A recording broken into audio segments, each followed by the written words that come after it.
We are joined by Happy, the Mad Doctor, console gamer, John Millennium. I wish I had some evil laugh. I haven't got anything. All I got. That's how I feel. I came out of the dentist a couple hours ago. My mouth is still frozen, so it's a bit of a horror movie for me. So, hi, Gamester. We are joined by Beat Horror, the Door. And you know, the craziest thing, people are going to listen and think Jason put some kind of voice mask on, but no, that is John's 100% real voice. It is. And we are joined by Jason, the EMU Heine. I am Gamester81, and we are also joined by Oliver, Invid Ninja 92.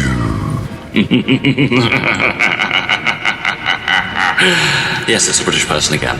Sorry. And welcome to our Halloween special part 2. He's so good at that. He's not bad. He's not bad at all. Yeah, Kills no my throat every shit. time. Great Kills my throat job. every time. Thank you. Man, I think I pissed my pants over here. I was so afraid. if all else fails, John, you've got a spot in voice acting there. I do. I don't know if you guys knew this or not, but I do karaoke every week, right? And I do a pretty decent "It's a Wonderful World" by Louis Armstrong. Oh, I can see it. yeah. I can see it. Yeah. Yeah, so I do that every week. So Okay, we'll do it. You have to do it now. You can't. What a wonderful world. I think you're the only person I now know who can actually do an impression of Louis Armstrong. The skies are blue. The clouds are white. God, next thing you know, he'll be doing the theme song to On Her Majesty's Secret Service. or I could do. Remember Inspector Gadget? Oh, next time, Gadget. Yeah. Good old Dr. Claw. Yeah, we were talking to someone about that like a couple episodes ago, right? That's funny. Anyway, what's going on, guys? This is Halloween approaching quickly, huh? It certainly is. Yeah, it's right around the corner, huh? Yeah. So when is this episode out? Is it out Halloween night? I don't know when the fuck Halloween is. I'm looking at my It's calendar. Monday. It's going to be up on the Monday. 26th, so it's going to be up, the 26th. So we're looking at So there's a bit of time still. Oh, right. On the movie podcast I'm doing, me and my co-host are trying to scramble to record some episodes that are Halloween related. We've had so many technical problems, but we're going to hopefully record some more tonight as well. Oh, yeah, because right now in England, it is what time for you?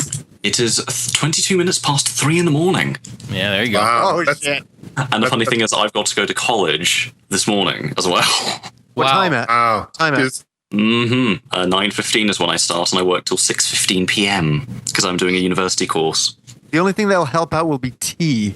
Tea or a lot of cheap shit energy drinks from my local Sainsbury's. I think that will help too. I can't do those energy drinks. What do you guys do those energy drinks? There's a lot of people at work that love doing them. I can't stand them. They get me too fucking shaky. Do they have the 5-hour energy up in Canada? Or in the UK, do they have that 5-hour energy? They've got all kinds of different energy drinks: Relentless, Rockstar, Mountain Dew, the cheap store brands, every kind you could probably think of is in the UK. I used to drink the energy drinks like in the big tall cans, the ones that taste really good, but they are definitely not healthy for you at all. And I was quite addicted to them too. Like you said, Johnny, a lot of people get addicted to them, and I gave them up, thankfully. I used to drink them a lot, like almost 5 times a week, I'd say. But now if I do ever have an energy drink, it's like John said, 5-hour energy. They just have a lot of caffeine and they really work. They're the only energy drink that actually works for me. The other ones didn't give me energy. This tasted good. I saw one of those decaffeinated 5-hour energy. Like, what's the point? Yeah, exactly. It was something like So what gives Go you ahead, the Tyler. energy then? What gives you the energy? B vitamins and stuff like that. The Oh. vitamins they put in there, yeah, and natural energy. And I think they put some women in there too, and they pop out of the bottle and they give you a lap dance and shit. Gets you some energy. No, that'll take my energy. Yeah, I actually gave up caffeine like 3 years ago because I found out I have kind of an allergic reaction. Well, I don't have an allergic reaction, but I get panic attacks. It's weird. I used to drink a ton of caffeine, Mountain Dew every day, but I don't drink caffeine anymore because I get like my heart would palpitate and I would just get panic attacks all the time. It's weird. That's What's pretty that? common, actually. is That's it? pretty common, actually. Yeah.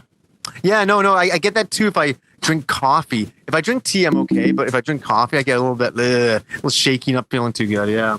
So I guess we're talking about horror movies, huh? Horror movies. I have something to say. I got to say this to Pete, and Kim actually wants to say this directly. Okay, I know what you're gonna say. Yeah. So how much did you love it? Okay. Kim said that she wants the hour back of her life from watching that movie. Oh, come on. What movie? It's called Rubber, and it's not an S&M flick like you'd expect it to be. Oh, damn it. Because it's funny. I go into the room. I said, okay, Pete's recommending this movie. I just downloaded it. It's called Rubber. She's like, oh, that sounds exciting. I'm like, no, not that kind of rubber. And it's been funny. But so, Pete, did you want to describe it? Oliver, have you seen this? I know a lot about it because it did quite well on the British festival circuit. I don't know. It's not my kind of thing. It really isn't. And I like the horror movie. This thing, Pete, go.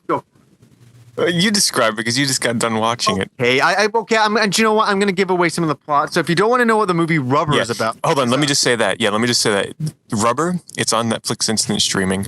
If you're a fan of horror movies, or if you're a fan of really strange movies with a very strange sense of humor, download this movie. Do not listen to what we're about to tell you. Do not read the description of this movie. Just start watching it. Wait, I just realized, are we recording? Yes, sir. Of course. yeah. Oh, I've not pressed record on my Audacity. Oh no, Jason records everything. Okay. So do you want me to continue using Audacity, or is everything recording on their end just fine? Oh, Jason's recording everything. Okay, that's great. So I don't need to do anything. Yeah, I know Jason's fucked up in the past, but I think he's Oh, Okay, not a problem. I apologize. Carry on. no problem. So go ahead, Johnny. Tell us about the wonderful movie Rubber. Okay. So I'm gonna. These are plot spoilers if you want to know what. So what it is, and I had seen a trailer for this, and I gotta admit, Pete, that the trailer had me intrigued. I was really excited to see it actually, and what it is for some unknown reason a tire. Get this, okay? Please understand what I said. A tire, like a car tire, comes to life. It becomes conscious of itself and its environment, and and so this tire kind of starts moving in the middle of the desert, and then it just starts rolling and falling over. So it's sort of trying to find its own life type of thing. It's trying to find its own way of what it is in the world, and finally it starts to kind of pick up some speed. It starts to roll through the desert, quite literally on its own, because it's alive, a tire that's alive, and then all of a sudden it runs into a bottle, and it runs over the bottle, and it enjoys that feeling or something. I don't know. And then all of a sudden it realizes a scorpion. It goes over a scorpion. It kills a scorpion. It enjoys that as well. And then all of a sudden there's a bunny rabbit. Okay, a bunny rabbit appears from around a bush or something. And all of a sudden the tire stops and is just like fixated on the bunny. And all of a sudden this like loud music or loud sound effect starts to go, and the tire starts to shake. It starts to like completely shake, like it's freaking out. And all of a sudden it's like it cuts back to the rabbit. The rabbit's like sitting there looking at the tire. The tires go, and then all of a sudden, boom, pop, the fucking rabbit explodes. It blows up in a pile of blood and rabbit guts everywhere. Silly rabbit.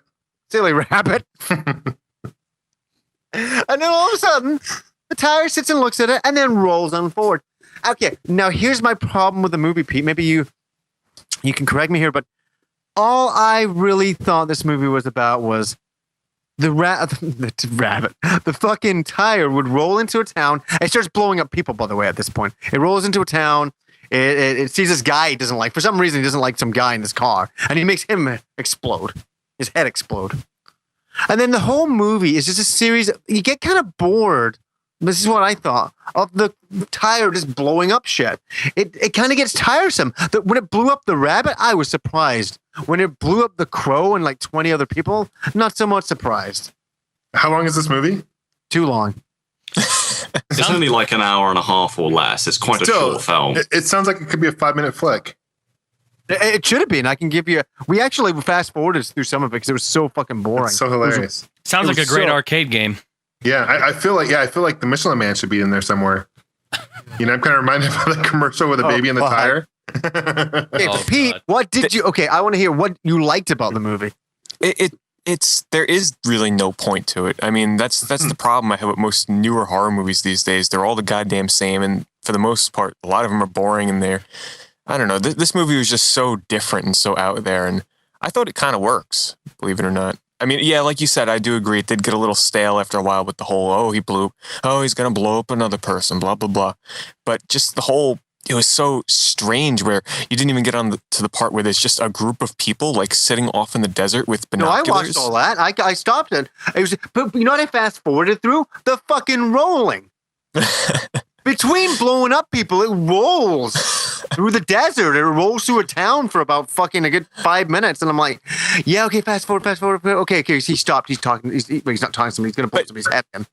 There's like a group of people sitting off in the desert, like if they were bird watching, but instead of bird watching, they're watching this tire. And apparently, no matter where this thing goes, they can see it with the binoculars. And they're like dying and starving to death and shit watching this. Like, no, it is so strange. It's trying to be strange for the sake of being strange. It's like there was a lot of these kinds of movies, and Oliver will agree, in the 70s and early 80s that were just really creepy and weird, and they'd have these artsy bits for the sake of it. I found in Rubber, like the people in the desert, that was just so artsy for the sake of being artsy. Well, like I told you, it's the kind of movie, it's love it or hate it. And you two were hate it. Oh, but like, you're so funny. Kim was like, tell Pete I want my hour and a half back or my hour back. I'm like, well, it wasn't that bad. It was like, it's a novelty. The novelty is a tire that kills people. That's the whole selling point of this thing. And it's always upsetting to see a movie that has a budget. It really is. And to kind of, it didn't really do anything. And it could have done a lot. I thought it was going to have some momentum, I know it falls in love with that girl. Oh, God. When did this movie come out? It's recent. Let me see. It's like maybe 2 years old. Let me check. I think it came out roughly sometime last year, and I believe it did get its UK DVD and US DVD release this year in 2011, early on. Yeah. 2010. It was released according to Netflix, and you're right. It did come out on DVD not too long ago in the US. I know, because quite a few of my mates really enjoyed the movie, and it was doing battle really in terms of the exploitation circuit with my particular favorite exploitation film of the year, which was Hobo with a Shotgun, not a horror film. I just saw a trailer for that. I watched the movie, and I was upset with the way that one went too. Really? I loved it. I thought it was fantastic. Well, remember, we all remember the fucking amazing trailer they made. But that trailer was awesome. That trailer inspired me, actually. That really was an inspiring trailer, but I was so excited to see what they were going to do. And when they got Rutger Hauer, I was like, oh my God, like, this is going to be awesome. And you know what? I watched the movie and I just thought I was disappointed. And then, you know what? I kind of thought in a way I was going to be disappointed. How could I not be? I never felt that. I was going in expecting a proper, full-on, literally, we only made this on $4 million from the blood, sweat, and our tears exploitation film. It's not something like, say, Machete by Robert Rodriguez, where it's like, okay, we have $20 million, let's make a quote-unquote independent movie. Plus, Hope of a Shotgun, I felt, was a lot more sincere in its content. It didn't quite have the same jokey, tongue-in-cheek feel. Yeah. Well, hey, I didn't know that it only cost $5 million? Yeah, and it was made mostly in Nova Scotia and Canada, and Jason Isaacs really just around his neighborhood. Wow, well, like, do you know how much money they got back on that? Because they spent $5 million to make it. Did they recoup it? Not particularly sure. I think they have, because they released it simultaneously in several different ways, on DVD and Blu-ray, in theatrical screenings, and for those of you who want to download it, they released it via on-demand services on iTunes and what have you. Yeah. Oh, that's good. I heard the Happy Console Gamer movie budget was about $5 million. Yeah. That's so funny. Yeah. No. The budget for my movie is a couple $100 or something like that. it's seriously. Besides the camera's the most expensive thing in the movie. Everything else is, but everything else is reasonable. And actually, I got to plug that real quick. Is that by the time you listen to this, it'll be the 26th, and the trailer for the movie will be up 5 days later. Yeah, on Halloween night, 31st. So be sure to watch it. I'm actually quite excited about it. I've watched the trailer. I'm still working on it. I think I'm on my 10th version of the trailer, but I'm happy with it. I hope people like it. I'm still watching it. I kind of like it, so people might get a kick out of it. It's the second coming of Canadian cinema, I tell you. No. First Hope Over Shotgun, then it's Happy Console Game of the movie. It's just that I really want to talk a lot about it because I'm so excited about it. And the one thing that I will say is that we filmed on Saturday night. And the biggest shoot, it was and most complicated, I should say, of having about 7 people in one particular place. I had to get security passes and everything to get into this place, which is so funny. I was able to get in, and we filmed for like 6 hours, the hardest shooting I've ever done in my life, and I was working so hard. I mean, it's so tough making movies, man. It's because it's so funny. Everybody, and I'm not saying this to be mean, but everybody's standing around reading the scripts, just hanging out. I'm the one running around with it. Like, it's so funny. That's real independent filmmaking. It's not like, I'm sitting on some chair going action. It's like I'm the one doing everything. I'm the one moving the camera. I'm the one, saying, hey, come on, can you stop talking and get in here to do this? It's very difficult. And especially you have it all in your mind. I found it was the most difficult shoot I've ever done. It was so hard. And we were running out of time. We only had Sorry, go on. Grassroots filmmaking has always been like that. I mean, oftentimes with festival circuits, people just come in with films that they've managed to make on practically nothing, and of course they have to go through that. I mean, look at Jason Eisner, who made Hobo with a Shotgun. If you listen to, say, the commentary tracks on the DVDs and Blu-rays, he literally, at the point where he nearly finished the film, he had to keep reusing his clothes and use his bill from the heating system in order to fund the film. So he actually had to live in a house with no heating in Nova Scotia. Think about how cold that is. Yeah, I remember just like James Cameron. I remember, I've actually read his autobiography, a bunch of them. Yeah, he was sleeping on his friend's couch for months and months, writing all the movies that he did, and he would actually eat only one meal a day, and it'd be a Big Mac. I think it was a Big Mac because he had a coupon for it. That was all he ate. Yeah, was a Big Mac every day because his mom sent him these coupons. So, but no, the funny thing is, I'm not making this movie to bump me ahead anywhere. I don't know if that movie will. I don't know what this movie will do, but I just want to make the movie because it's something that I want to see finished. I want to see if I can accomplish what I set out to by making something entertaining and all that. So the trailer will reveal that. The only person who's actually seen the trailer is Jason. How many hours do you think you put into it, Johnny, the movie? Hundreds of hours.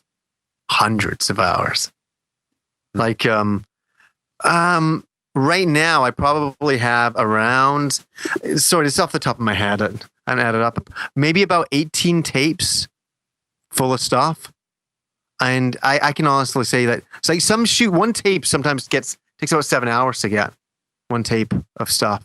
Wow. And that's just a bunch of takes here and there, like you don't ever get anything in the first take. Actually, sometimes you do, but, and all that. But yeah, it's all in the computer. It's all on my hard drives. We'll see how it all goes. But I'm excited. I think the trailer's fun.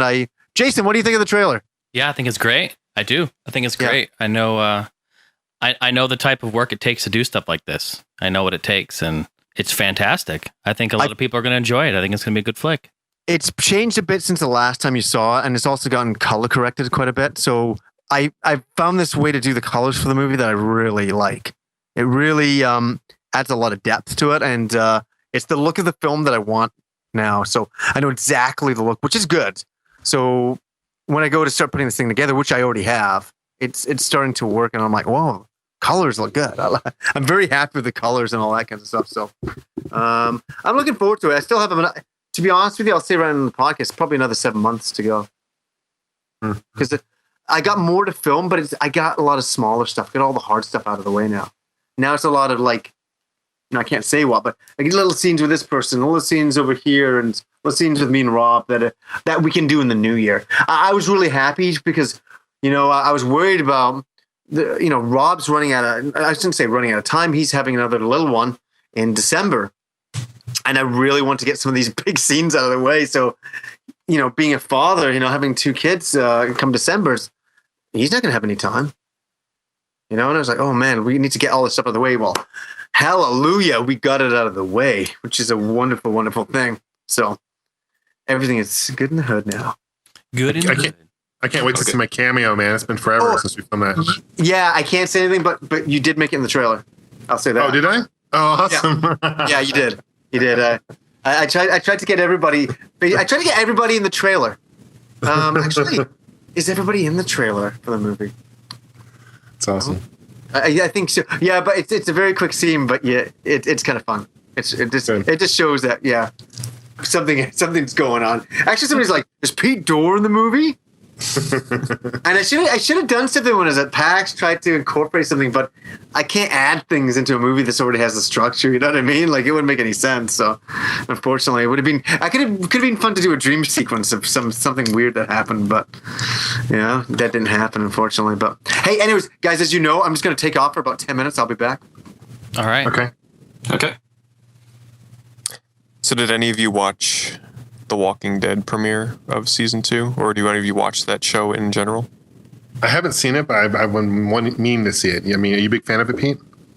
Yeah, this series is better than basically all horror movies that have zombies in the genre today. It's excellent. I didn't watch the first series when it was on TV. I bought it on Blu-ray, and every episode was like an amazing horror movie.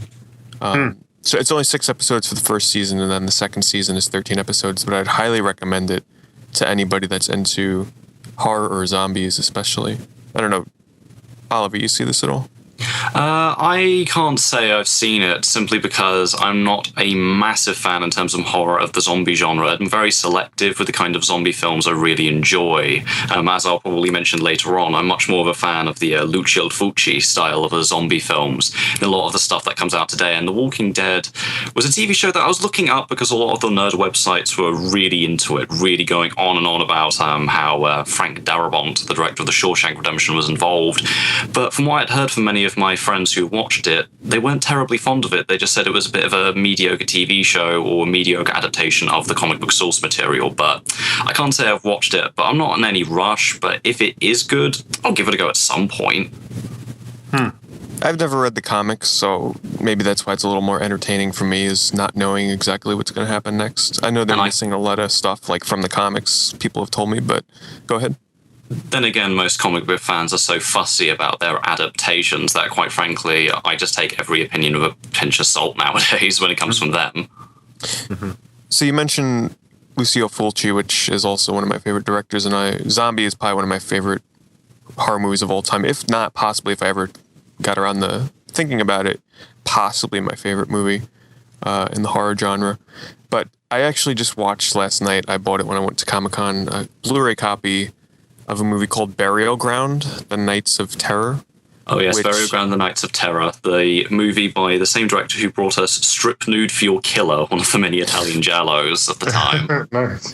I had never seen this movie before, and I had looked it up real fast, like on Wikipedia and such, and it was getting compared to, a Fulci zombie film, and I watched it the other day, and it has one of the strangest actors in the film. And hold on, I have it downstairs. Shoot, all right. But on the back of the box, they very briefly mentioned that there's a mother and son, and the son has incestuous desires.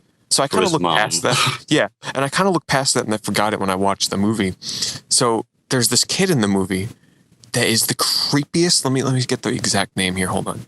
He essentially looks like, according to Brad Jones, Peter Lorre's fetus.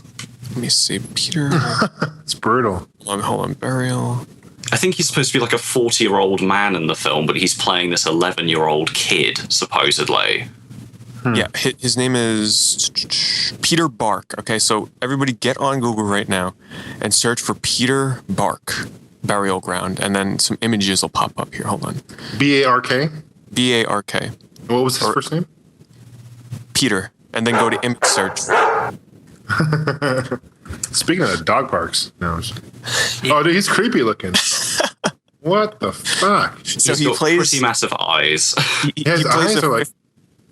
He plays a 15-year-old kid in the movie, but there's very little information known about this kid, but he's so famous because he was like 25 or 30 years old when, he's like a dwarf that wears a toupee. It's one of the creepiest things. So I'm watching the movie and all of a sudden he starts like, I can't really, I don't know. He just starts making out with his mum, and before that, he has probably the best line in the film in which he goes, "Mother, this cloth smells of death." Yeah, and then I see a picture. He's sitting on this chair and he's grabbing his mom's boob. Yeah. He turns to a zombie later and eats it. Keep it in the family. He eats her breast. Oh, there's a picture of the breast right there. Why go across town? You can just go across the hall. He eats his mom? Like, are we talking about like sexually or are we talking about like physically? No, just eats her boob. Hold on here. Let me get this picture to John here so you can see. That is creepy, dude.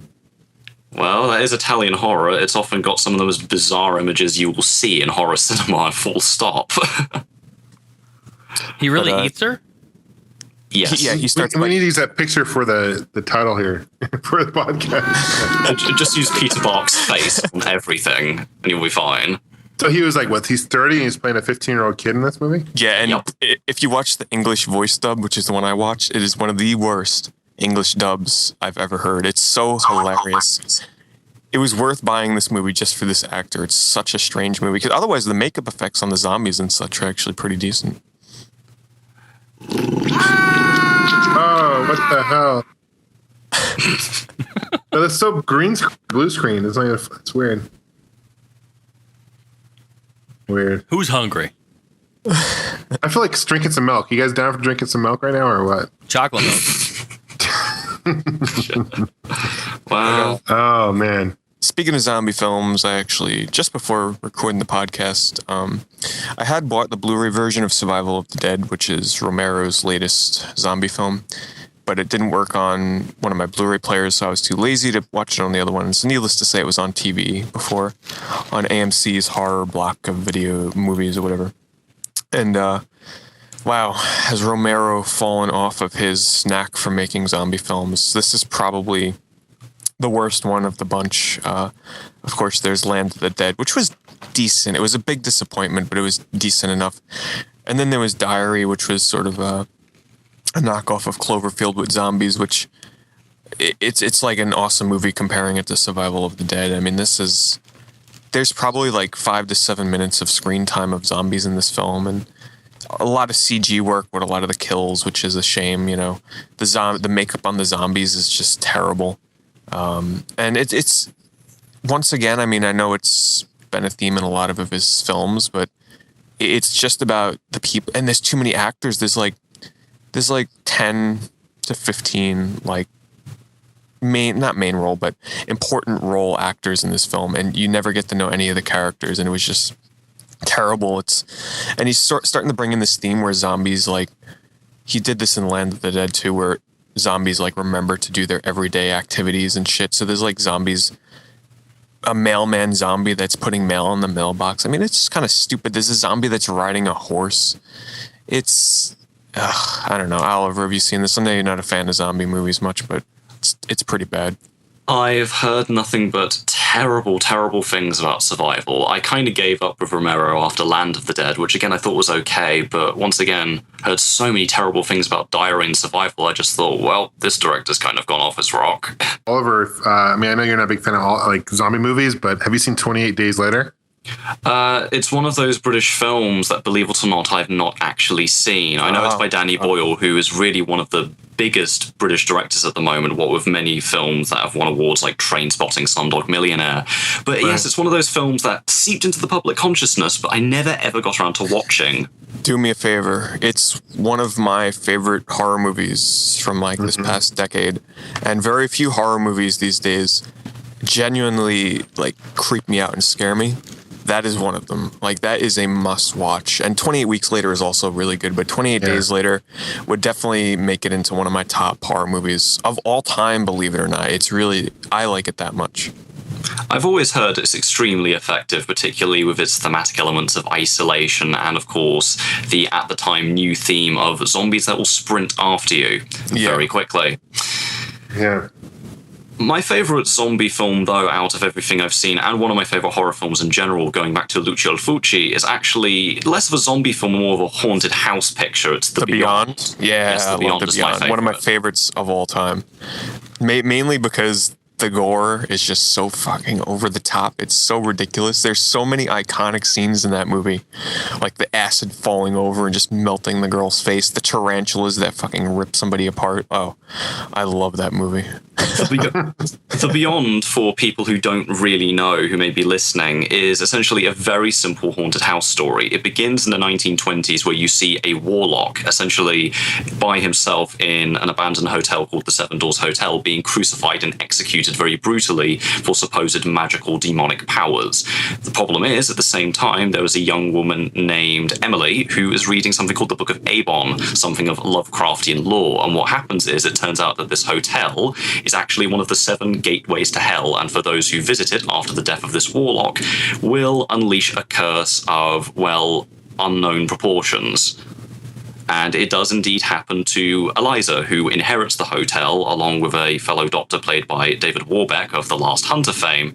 And what happens is many things: acid on people's faces, eyes being gouged up by nails, zombies rising out of bathtubs. Pretty much every single kind of bizarre Italian visual cliche you can think of is in the book, and it's all done with sort of an expert hand, in my opinion. It's got very dreamlike logic. Don't expect a film that follows a straightforward narrative. Typical of Lucio Fulci's horror films, they're very surreal, often dreamlike. Some would say incoherent, but I think they're very, very imaginative, particularly with this film.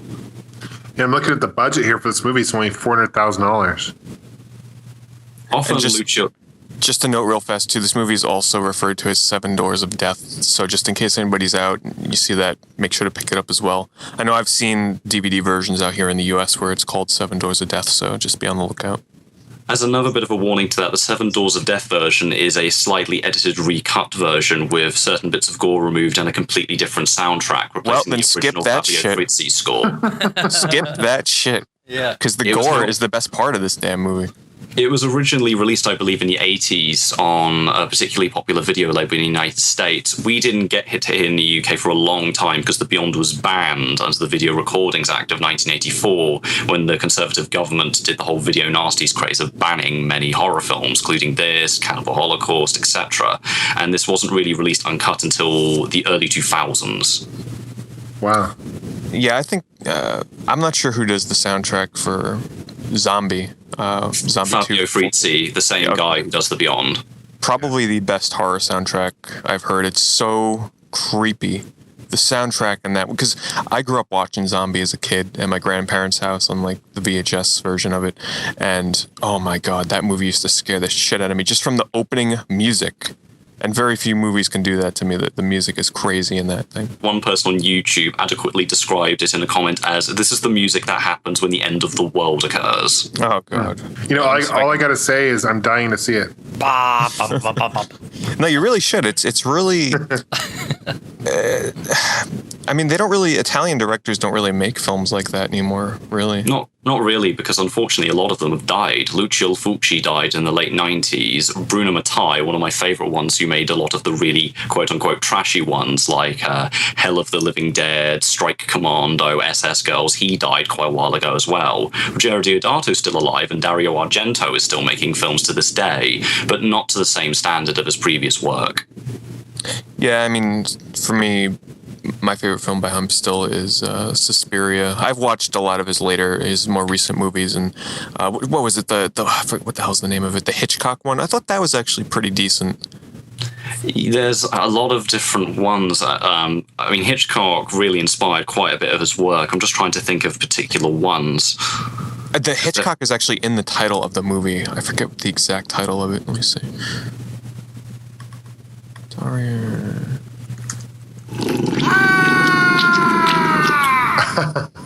Thank you, Jason, buying me some time there. Absolutely. Do you like Hitchcock with a question mark? That is the name of the movie. It's made for television movie. I thought it was actually pretty good though.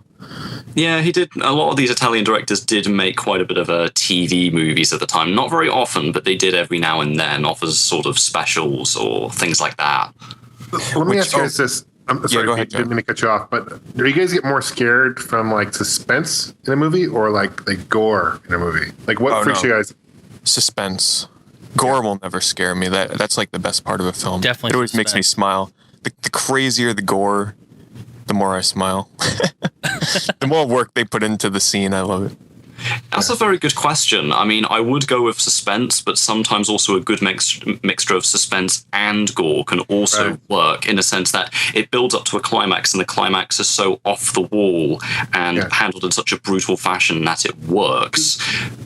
Yeah, absolutely. And because you look at, like you mentioned, Hitchcock, right? I mean, you look at his movies, and there's very little blood in his movies. You know, it's all suspense. Exactly. Although my favourite of Hitchcock's movies isn't really a horror film, but it's Vertigo, which features very few violent acts, but the actual amount of tension and suspense in the film is second to none, coupled with all the thematic elements that surround James Stewart and his character. Yeah, I've been meaning to see that movie. But I just wanted to mention real fast, too. I just found out that when I was at Comic-Con that the Blu-ray version of Zombie 2 is coming out October 25th. 2-disc Ultimate Edition. Yeah, it's all being released by Blue Underground, who are often considered a really, really good label for those kinds of films in the United States. Here in the UK, we have an equivalent called Arrow Video, who use slightly different film prints, much to the chagrin of certain hardcore fans. But, you know, as long as a lot of them are region-free, or I can get a cheap multi-region player, I'll be able to collect a lot more of these releases. You see Arrow Video. Yeah, I knew you were talking about them because I remember looking and seeing that they had a ton of awesome horror movies released on Blu-ray, but they're the PAL region, and I can't play them unless I have a region-free Blu-ray player. Some of them like are the Region Beyond. Zero. Yeah, that's what it was. They had the Beyond on Blu-ray, and we don't have that here in the US yet. I think either Blue Underground or Grindhouse Releasing will probably release that in the future, because I believe one of them has the rights to it. Because I know here in the UK we just got the Blu-ray of Cannibal Holocaust. Oh, Jesus, you lucky bastards. But here's the theme, the main theme for Zombie. I'll let it play in the background a bit. But yeah, Cannibal Holocaust, that is one of the most, I guess you can say, upsetting and disturbing films I've ever seen.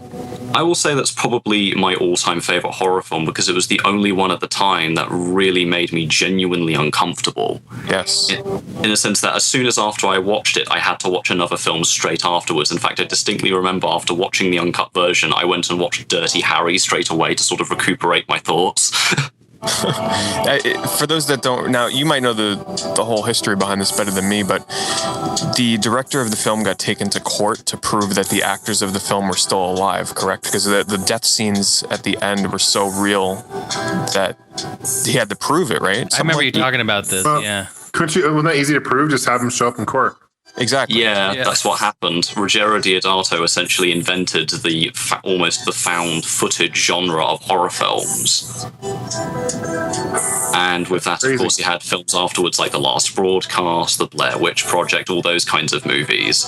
Although, as a little side note, which is often common with these Italian cannibal films, Ruggero Deodato did get accused of animal cruelty, which those charges did go through. Yes. Yeah, just a warning to people out there that are fans of animals and such. There is real, genuine animal cruelty in this film. Really? So like, what do they do? They took the shell off of a real live sea turtle, which I think were or endangered now or something.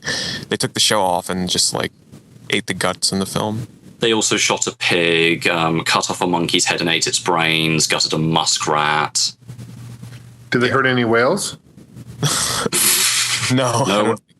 No whales in the Amazon game. Any sheep? Any dogs? He said sheep, but any dog? Man, that sucks. But that's crazy. That's how a lot of those films were made at the time. Italian directors who wanted to make those kind of cannibal jungle action adventure films would just go into the Amazon and film things on small sets which they'd make in the jungle. I mean, Cannibal Holocaust in particular is an interesting example because they actually hired actual native tribes people to be the cannibals in the film. Yeah, I always wondered about that. So they actually really did use real tribal people, huh? Yeah, real tribal people, not necessarily cannibals, but they just hired people they found in the jungles. That's so fucking creepy. Like, that is just... A great documentary on one of the discs of the US and Australian releases, I believe, is an interview with the actor who plays the main character, the main cameraman who goes into the Amazons looking for cannibals and obviously ends up being killed. And he distinctly remembers scenes where he would talk to the tribal people off set during lunch times and the experiences of going on set for the first time. Really fascinating stuff. Yeah, because I have that like big, huge deluxe edition. I'm pretty sure it was the first... Well, maybe not the first, but the first all uncensored version released in the US, and it cost like $40. And I've watched all the special features on there, but it's been a while since I've seen it. But yeah, that's one movie that'll stick with you when you've seen it. And if anybody has the chance, make sure there's a lot of censored versions out there, so just make sure you do the research on it. Make sure you get an uncensored version. Yeah, often go for just either the American versions or the Australian versions. Those are the ones that are fully uncut, and in some cases give you the choice to remove the scenes of animal cruelty if you so choose. Huh, I didn't know that. A movie like that would never fly today. Oh, not at all. No, you couldn't do that. No way. Because I know Johnny. He called me when he was doing his movie, and he was like, "Gamester, I was thinking about killing a dog in that movie," and I'm like, "Johnny, you can't do that." Yeah, all he could find was sheep.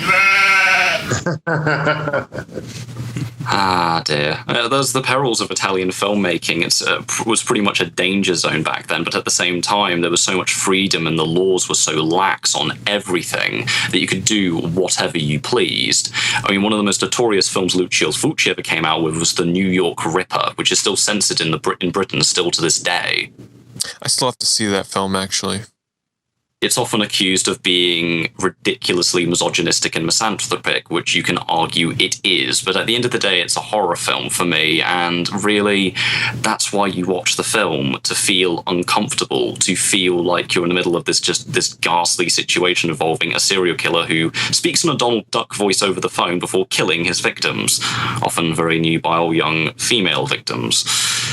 People are going to think we're like crazy ass people watching these movies. But we're really not. Well, I don't know. Go ahead. Well, compared with what the British film censors would used to think back in the 80s, believe it or not, I have not become depraved or corrupt by watching these movies. I still give people hugs and kisses every day. That's just life.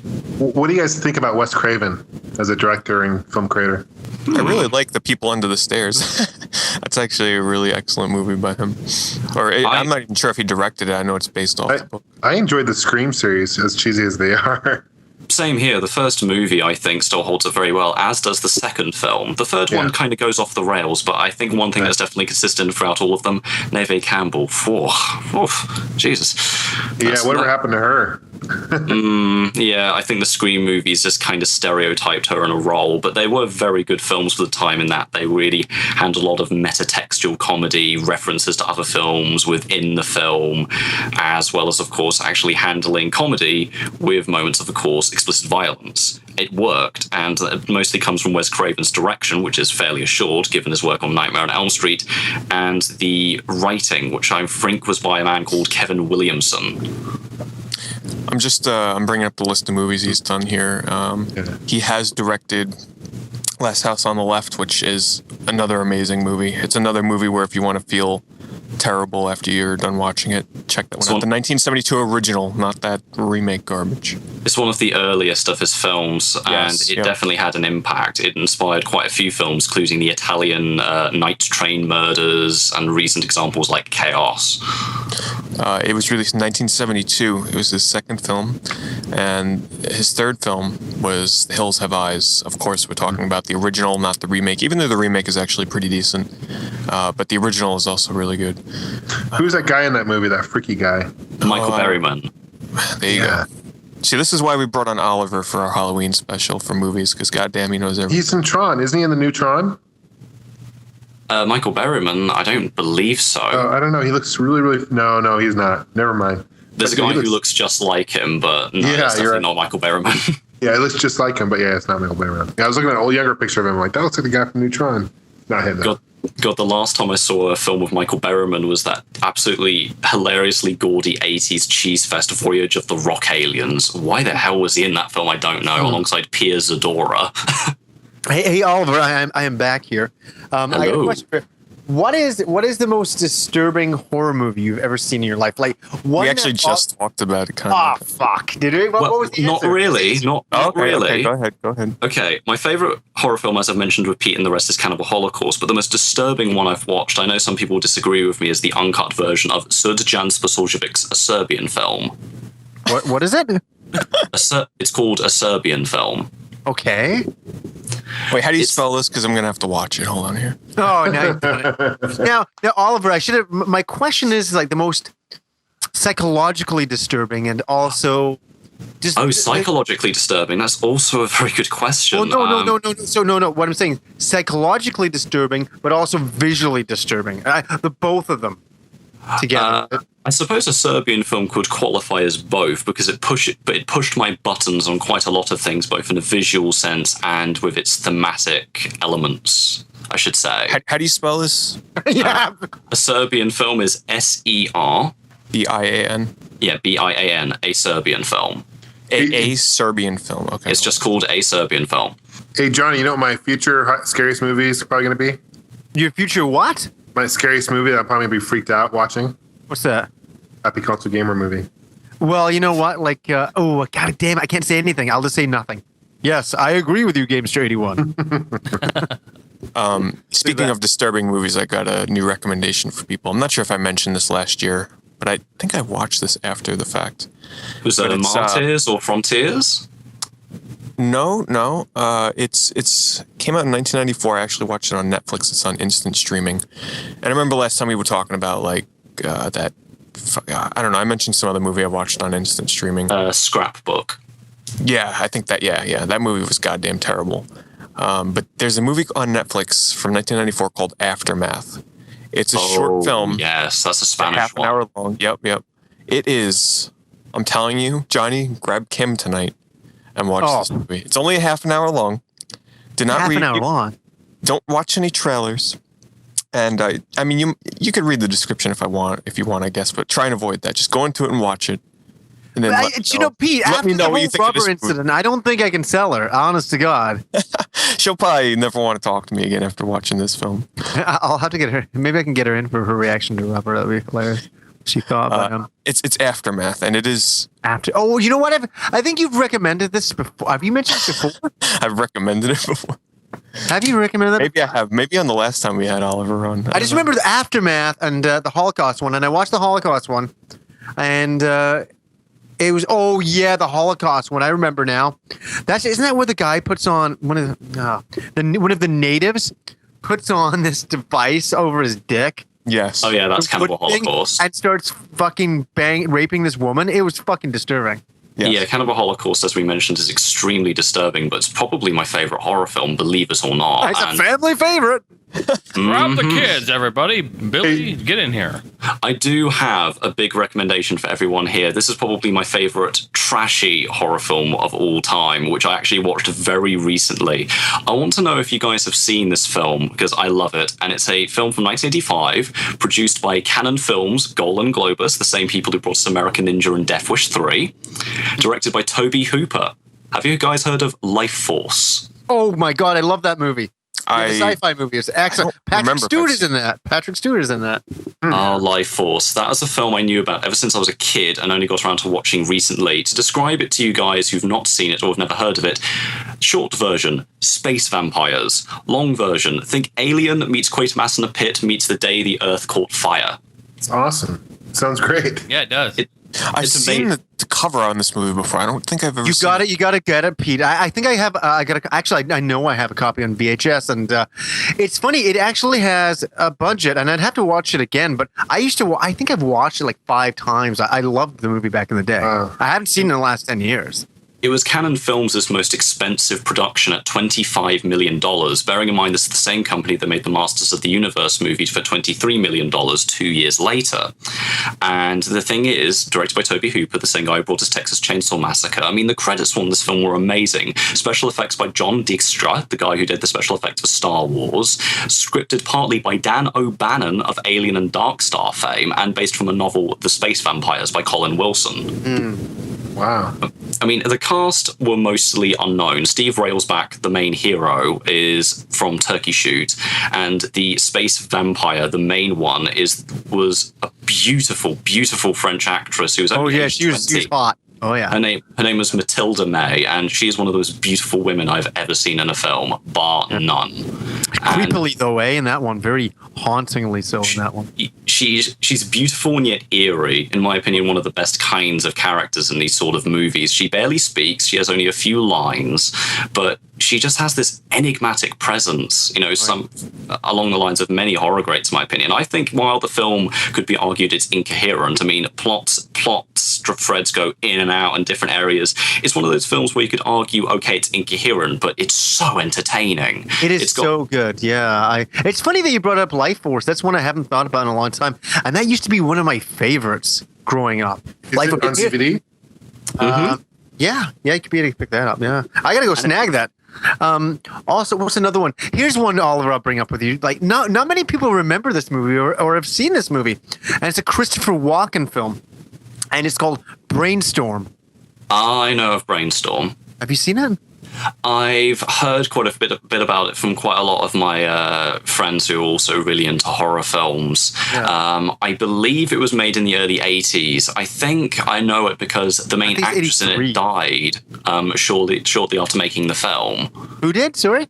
The main actress. I'm trying to remember her name. But she actually dies. Sorry, she dies actually in the movie, which is even weirder. Yeah, and there's a whole scene. Yeah, she died straight afterwards. Oh, that's weird because in the movie, you know the most basic plot, don't you, Oliver? I think it's along the lines of a scientist invents a means of delving into other people's dreams and interacting it with them. Yeah, well, no, actually not like that at all. It's kind of actually video game related, which is really cool. And not many people ever remember this movie. And it really pisses me off. It's one I used to watch in the 80s all the time. But basically, Christopher Walken and his team and this woman create a device that records your sensations. Like if you were on a roller coaster, you would wear this device. It would record your sensations of feeling that roller coaster ride, and then you could give that device to somebody else, and they could feel it. So kind of like a video game apparatus thing. And obviously, it's completely misused. Some guy's having sex. He puts it on. He records himself having sex, and then some old man. This is kind of where the movie starts going fucked up. This old man gets a copy of the tape and plays it and fucking almost convulses because he's having orgasm after orgasm. He's like fucked up from it. It's really weird shit. And then, but then it gets really weird. This is where it gets fucking awesome, in my opinion, is the main scientist woman who helped create it with Christopher Walken, this device, and the military obviously wants this device and all that kind of crap. She's dying. She's having like a heart attack. So guess what she does? She straps the machine to herself and records her own death. And then, and so Christopher Walken at the end, basically he wants to not watch the tape, but experience the tape of her dying. And he does it, and he almost dies himself until he puts on some, safety parameters. And then at the end, he's basically, like her experience of dying, he experiences at the end of the movie. And it's a moment in movie history. I think it's fantastic. And nobody's ever fucking seen it. And it's what a crazy thing. And it's so weird that you say that she records her own death because you say that she dies after she finished making the movie. That's fucked. Yeah, the actress, I believe, just died of somewhat unknown circumstances not too long after the film was shown. That's fucked. Wow, that's crazy. So, yeah, there's one, Oliver, honestly, that's one I would really recommend to you. It's kind of like, I don't know, it's got a lot of substance to it, this movie. So definitely check that out, Brainstorm, for sure. Of course, we can't mention horror films without obviously going back into science fiction territory. I mean, come on, who doesn't love Alien? Oh yeah. Fuck. Yeah, classic. Are you excited about Prometheus, Oliver? It's kind of difficult because Ridley Scott seems to always keep changing his mind on what the film's supposed to be. Is it an Alien prequel? Is it not? Is it something else entirely? I wish I could say I was, but because he keeps changing his mind, I'm just going to go in with no expectations. And to be honest, a lot of his latest films I don't think have been up to par. I didn't really like Body of Lies very much, unfortunately, compared to some of his older work. I mean, mind you, Blade Runner is my favorite film of all time, and Alien is a film that was really instrumental to me growing up as a kid. Yep. But I still have not seen films like The Duelists or Black Rain, but I'll have to get to that. You haven't seen Black Rain? It's on a Blu-ray, and I've been meaning to get that for a long time. Fucking watch that movie. Yeah. The Duelists, he's a bit more experimental, and he's feeling his ground, but man, the sets are really nice, beautifully shot. Well, God, the guy's such an eye behind the camera. He's a cameraman, right? So his shots in The Duelists is incredible. I think it's a very boring film, The Duelists, but it looks really nice. But Prometheus is my most hyped movie of 2012. I cannot fucking wait to see that movie. Well, it's got to be better than the apparent prequel to The Thing, which really upsets me from what I've heard about it, because I adore the John Carpenter film. I mean, that's one of my favorite horror films as well. From what I heard about the prequel, I heard it's terrible. I didn't even know it was supposed to be a prequel. It's a prequel. Isn't it called The Thing or whatever? What's it called? Yeah, it's just called The Thing. It was originally meant to be a remake, but they rewrote it as a prequel following the Norwegian crew before Kurt Russell's crew discover The Thing. So it's stupid. The only good thing about it I can say is it's got Mary Elizabeth Winstead, who I can fawn over for 90 minutes, but I don't think that's quite good enough excuse for me to go see a remake or a prequel, whatever they want to call it. This is one guy that I trust online is Harry Knowles of AintCoolNews.com, and he wrote this is his review in a nutshell. Harry says The Thing prequel is the warmest load of shit on screen in ages, and he's a huge fan of The Thing. So for him to say that, I was like, oh shit. Oh my god! That Serbian film is set to be released on October 25th, actually, on Blu-ray and DVD in North America. I will warn Netflix has refused to carry the film, as well as wholesale its Ingram and VPD. It is available on demand on flixfling.com. I will warn you, though, even the American release is still slightly edited. So how can I get the unedited version? Look for torrents. That's the only weird thing I can recommend. Like, look for torrents of screener copies or, like, copies from Norway and Sweden. Is it subtitled or what? It's subtitles. It is literally a Serbian film. It's all done in the Serbian language. Wow. Well, but sorry, what makes this movie so fucked up? A lot of things. If you were to look at the Wikipedia entry or just read the average review, it will pretty much give away half of what's in the film. Well, what's disturbing? Like, without giving away the plot, like, I don't really give a shit about plot, to be honest with you, because I bet this is some movie that will just fucking mess with my head so much I can't even handle this fucking centipede. Serbia is a nation that's always been hired in really tawdry political and military history. It's a country that has succumbed to horrible military regimes, abuse against its civilians, and just a genuinely horrible history to go along with it. And the film, according to the director, is supposed to be symbolic of his experiences of living in that country and the film industry and dirty. And he goes places that you wouldn't really expect people to go in horror films, but they do. In fact, I'd argue that because of films like a Serbian film and, the sequel to The Human Centipede, I think we've entered what I'd call the modern nasties era. Films that try so hard to be bands that they just try to push the envelope as much as they can. Now, granted, not all of these films are very good. I'm not a fan of a Serbian film, but I do have the tiniest bit of respect for the filmmakers in the sense that, we're just going to play with the censors a bit, see what they can do, because I'm against censorship of any kind.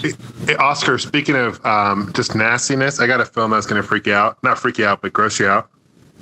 Have you watched Two Girls, One Cup?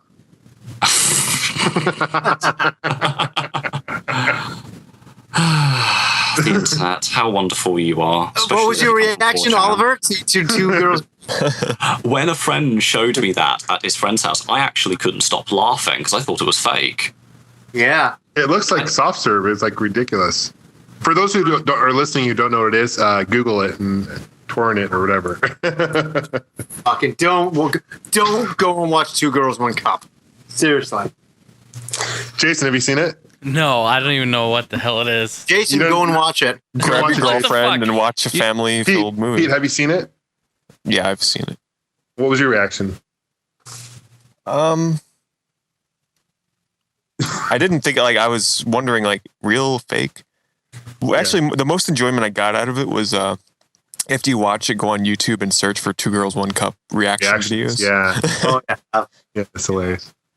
Ah, dear. So, Pete, Jason, your homework is watch it this weekend and get back to us next week and let us know your reaction.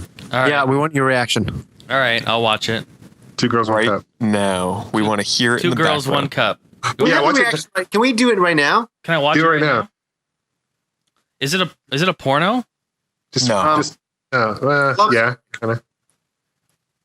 You don't really see anything too bad, though. You don't see anything too bad. Oh, Huh. His soul has been tainted forever.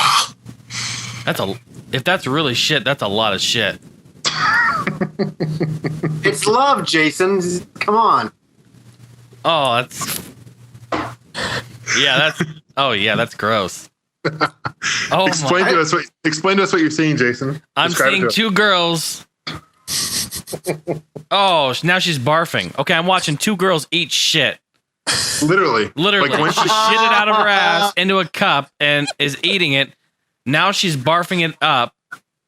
Oh yeah, this is fucking. I'm gonna have nightmares about this. But doesn't she do it into the other one's mouth? Yep. They're sharing shit. If you can imagine the website 4chan in video form, this is essentially what it is. How does anyone find this shit? No pun intended. Find this shit. But They had to be on drugs. I mean, there's no way there's someone sober in their right mind would do that shit. No way. Unless you're into that. I mean, who's into that? Oh my god. I don't know. It's bad. I can't believe you watched it. It's fine. Okay, my bad. We're gonna sidetrack there. Yeah, well, happy Halloween to everybody. Well, hey, honestly, is that fake or not? I've don't never think watched so. the whole thing. I don't know if it. Look, she could plug a toilet with that first one there. That's a lot of shit. Oh, God. Okay, that can't be real. It doesn't The even relaxatives. It doesn't. It looks like soft serve. I thought it was like doesn't even look like shit. veering somewhat back to normality. I mean, Jason, Gamester81, I mean, you've barely talked in terms of your favorite horror films. What ones do you guys like? I love Event Horizons, probably one of my favorite ones. Paul W.S. Anderson back when he was credible. Yeah. You mentioned Aliens. I like Evil Dead series, although that's more cheesy horror. You know, the Evil Dead. Well, the evil depending one on which is- one you watch. Well, the evil one is the one that's more close to being a traditional horror film. So Army of Darkness is more cheesy comedy horror. I love them. I honestly, I'm gonna be one of the odd ones out here, but I prefer the original Evil Dead. You know, Right. the one without a lot of the comedy. Yeah. I enjoy all three, but for different reasons. I like the cheesy like Nightmare on Elm Street series. The classic ones. I really like Stephen King. Yeah, I know we haven't talked about him much, but he's got some great suspense thrillers. I mean, It is probably one of my. I hate clowns. First of all, growing up, I hated clowns, and when I saw It, freaked me out. Have you guys seen that? Yes, I've seen it. It was a TV movie adaptation of the book, but it was condensed into a film at the time. Yeah. I don't know, Jason. How about you, buddy? He's still jerking off. He's still through there. traumatized. He's masturbating over there, I think. He's like, Oh, Oh dear. what's he doing? Jason, you there, bud? I think he's died. He's throwing up. you know what? Actually, I think one of my favorite. Would I class it as a horror movie? I think I will. A psychological horror movie. Got to be The Shining. I love that movie. Oh, what yeah, a it's classic. beautifully shot movie. Oh, yeah. Oh, Here's One of Johnny. Stanley Kubrick's best, absolutely. Some people say it's a very loose adaptation of the book, but quite frankly, when a film is that good, why would you care? yeah, exactly. You know what? He got inspired by that and went another direction. And God damn it, thank God he did. That movie come on, is it's got- so good. And come on, it's got Scatman Crothers in it. How can you go wrong with a film with jazz? Yeah. Have you guys see the remake? Is that the voice of Jazz? Yeah, that's Scatman Crothers. No fucking way! I never Yes. knew that. Scatman Crothers voiced Jazz and Hong Kong Phooey.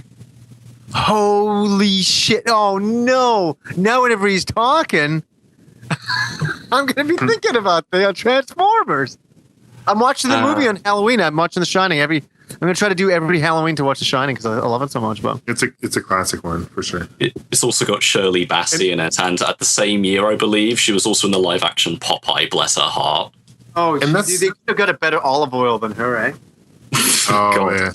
Her That's one of those adorable movies acting. that we kind of talked about earlier. It doesn't have much blood to it, but it's also the suspense and just the story that really drives it. Why? You know, Well, a good Shining? example. Yeah. But there's actually a lot of blood in that movie. Well, there's that scene where the I'm blood joking flow. with you. I'm being Well, there's totally- the flood, the blood, whatever runs. But yeah, I mean, there's not much like gory blood, Well, think the original Texas Chainsaw Massacre. That movie, believe it or not, everybody's like, "Oh, that movie's so gory," and there's barely any gore or blood in that entire movie. Everything is just all visual. The sequel, Texas Chainsaw Massacre 2, also by Toby Hooper, which he made for Canon just after Life Force, was apparently a lot gorier and featured Dennis Hopper having a chainsaw duel with Leatherface, which means it's probably the greatest film ever made. So that's definitely on my to-watch list.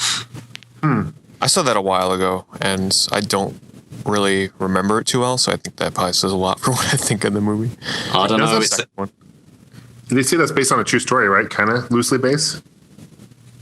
it's based on the series of backwoods murders. Again, a loose adaptation of those kinds of it's- events. The original film, anyway.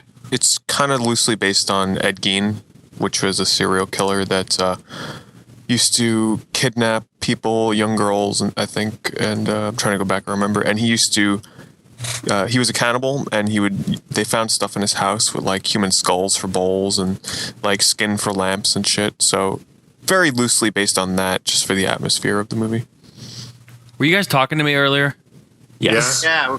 Because I just passed out because that shit was so fucking gross. Oh, we thought you were eating your own shit or something. Yeah, I honestly, to God, mate, thought you died. You know what? You guys want to know my scariest movie? I saw it tonight. It's called fucking Two Girls, One Cup.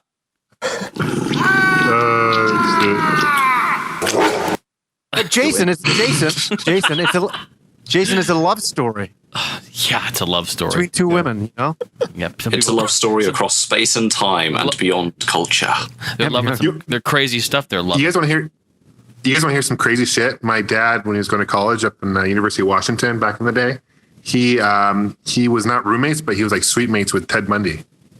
Oh my God. Oh, Jesus. Isn't that crazy? And they actually, like, Ted Bundy was a big part of like politics back in the day. And like my dad, the reason I know this because I was going through my dad's shit one time, and he had a letter. It was signed Theater Bundy or whatever. I'm like, he's like, yeah, that's Ted Bundy, and so he had pictures of Ted Bundy and stuff. It was before he went all crazy and psycho and killed all these women. But isn't that crazy? Huh. Wow. Yeah. Oh dear God. It's some of those weird coincidences like that really do sort of add up to really interesting conversation. I remember when this is not horror related, but a podcaster I talked to called Paul Chapman of the Greatest Movie Ever podcast, his friend Sean had a dad who sold his drum kit to the guy who formed America. Why? Because they were complaining over the soundtrack to like a film by America, and that was really funny. I like those kinds of stories. I find them really amusing. That's cool. That's cool. It's like my stepdad driving past Brian Blessed at a petrol station. Oh, I love it. You said petrol. Yes, I know, gas. You know, you got to fill up the gas in the car and all that. Oh. Yeah, it's so funny. That's just so British when I hear petrol. Or we put What do it you in say in Canada? What's that? What do you say in Canada? What do we say in Canada for gas? You say gas, eh? Yeah, we say, get some gas, eh? Before the bears come after us, eh? Oh God! That's my first shot at a real Canadian accent. I like that. We just all put the Canadians shit in the sound tank. Shit in the tank. Put it in the tank. Now, I have the option to rent a Serbian film on this website, flixfling.com, for $5. Now, would you happen to know if this version is censored or not? If it's most likely on a downloadable service, it may or may not be. I can't say I'm too sure. All I know is the disc release is slightly edited. So it's a gamble, really. Just How long just should the fly movie there. be? Now, I don't expect you to know this, but how long should the movie be unedited? The unedited, I believe it's like an hour and 40 minutes, around that length. It's not amazingly long. It's standard length for a film. Because it's 103 minutes long here. I Now, think I it's try supposed and to be find like a torrent, but 105. I usually don't download torrents. So I'd Oliver, I got a question for you. Maybe you would know the answer to this. Mm-hmm. Does it to qualify something as a movie? Does it have to be a certain length? The reason why I ask is people keep asking me how long is the movie going to be, and I have no idea. I have not. I got all this bullshit, and I haven't put it together, and it's like, yeah, I don't know what the length is going to be. So it's like, what? Here's my own personal criteria. If it's less than an hour, it's a short film. If it's above an hour, it's a feature-length film. Mm-hmm. Yeah. I just finished shooting a mini horror movie myself. It's only 2.5 minutes long though. It's called it's called When the Lights Go Out. I'll put it up this weekend, probably in my Game 31 show. Oh, is it for your Halloween special? Yeah, it's my Halloween special.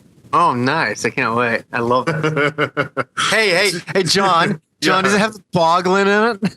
Oh yeah. No, the boglin does not make an appearance, and I should have put him in there. Come on, do the boglin voice for me. I don't know how I don't even remember. That's what the awesome. voice. I love it. Oh, yes. Oh, yeah, there we go. You know, John, honestly, I've never said this about that boglin video. That video is the creepiest thing I've ever seen. like what bothered me was when the boglin crawls into bed with you. Yeah. Yeah. That was fucking. I don't know what was going on under the sheets with that boglin, but that was kind of. It's on my, for those who are listening and haven't seen it, it's on my Nostalgiaholic channel. Just type in Boglin on YouTube. You might pop it up. telling you, his special effects are just like, You know, they're amazing. I had Lucasfilm, you know, they all came in. Lucas Special Art and Magic, you know, they helped me out Yeah. a little bit. So, You wouldn't believe it. You won't. Actually, he didn't do bad with the Boglin walking. Actually, at one point. That was great. it was just like fish string. With horror films as well, something that a lot of people don't tend to do with horror films is there's so many that are made that are full of real life actors and actresses, but there are very few that are animated. But when I think of horror films that are animated, there's always two that come to mind. That being Yoshiaki Kawajiri's Wicked City and Hideaki Takayama's Urotsukidoji Legend of the Overfiend. And I don't know if Pete's seen those, seeing as how I know Pete is a fellow anime fan. I haven't. So they're anime horror films, you're saying? Wicked City I definitely classify as that. Urotsukidoji is a bit different because of its incredibly graphic content, so you could go either way on that. But Wicked City I'd say definitely. Urotsukidoji, however, does have a lot of horror elements to it. Hold on here, I'm searching both of these. It's funny, actually. I found my copy of Wicked City the other day in DVD. It was funny. Yeah, that whole opening of that movie is just. I used to love showing that to people when I was younger, just to get a reaction out of them. Taki, the main agent who hunts all these demons, he's like, I'm going to have sex with this really hot Asian chick. Oh, wait, her vagina's now got teeth, got to withdraw. Oh, shit. That sucks. And the funny thing about that movie, you can see a lot of Blade Runner in it. You can see there's a lot of stuff going on in that movie. You can actually, you see a lot of The Thing in there as well. Wouldn't you say, Oliver? Wicked City is definitely very much a neo-noir horror movie, one of the few of its kind, especially the fact that it's animated. It's interesting because, yes, I do agree, it's like a mixture of, Lovecraftian lore, The Thing, and you have a neo-noir sensibility you'd see in films like, say, The Long Goodbye and Chinatown, those kinds of films. It's got that weird mixture of styles that, for me, works. It's an extremely good action horror movie with beautiful animation. I mean, it's Yoshiaki Kawajiri. The man knows how to do action scenes. Who was the character designer? I love that character design. That's also Yoshiaki Kawajiri. He always did his own designs. Interesting. What else has he done the character designs for? I'm trying to... Ninja Scroll. Okay, yeah. He did the adaptation of Goku Midnight Eyes character designs from Buichi Terusawa. He also did Demon City Shinjuku.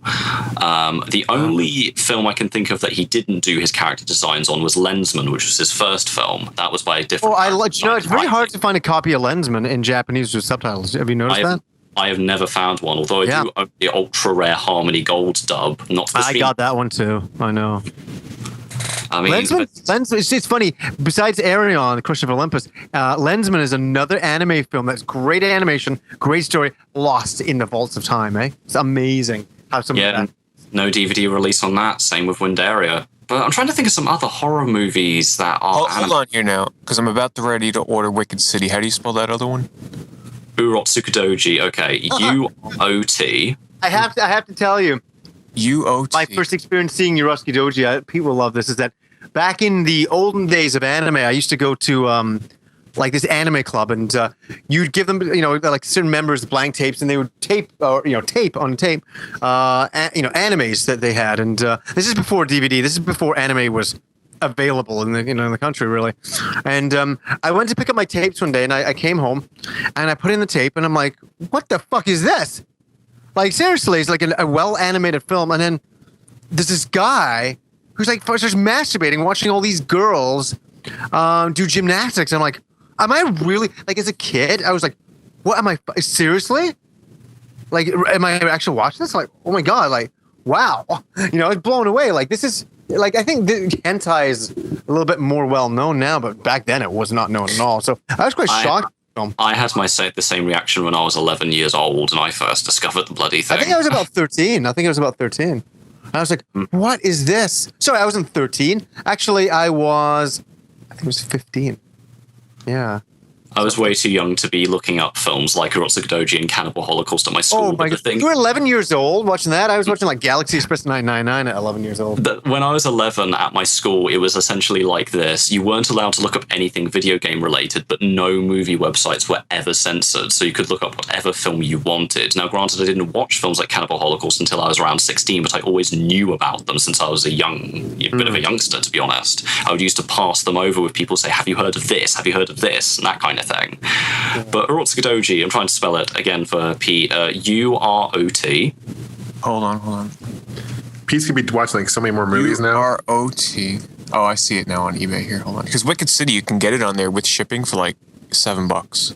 Yeah, Wicked City's not too hard to find. Wait a second, Urotsukidoji's expensive, isn't it, though? $100. Yeah. Download it, for fuck's sake. Someone. Yeah, download the uncut versions of the original OVAs, specifically the original 5 of them, because only the first 5 are worth watching. The rest are kind of crap. Oh, which one was it with the Nazi sex machine? Oh, that's the second one, Legend of the Demon Womb. Okay. That good old classic. So is this hentai or is it like a film? Yes, but it's also a film. But okay. To clarify, Urotsukidoji was originally an OVA series split up into episodic chunks. You have to explain what OVA is to some people. Okay, original video animation, straight to video fare, essentially, without guidelines as to ratings or what have you, to put it simply. And a couple of years after these OVAs were released, they released a movie version with the hardcore shots taken out and new footage added in to make it more comprehensible in a movie form. That's the version that most people saw because that version was released in cinemas, English dubbed, in America in the late 80s by Central Park Media.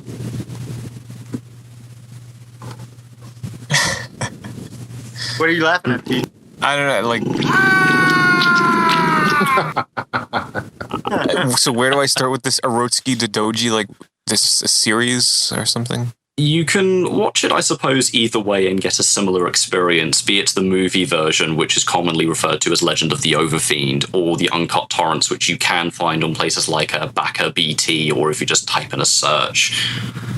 The OVAs were available on DVD for a long time and Laserdisc, but they've been out of print for donkey's years, so good luck.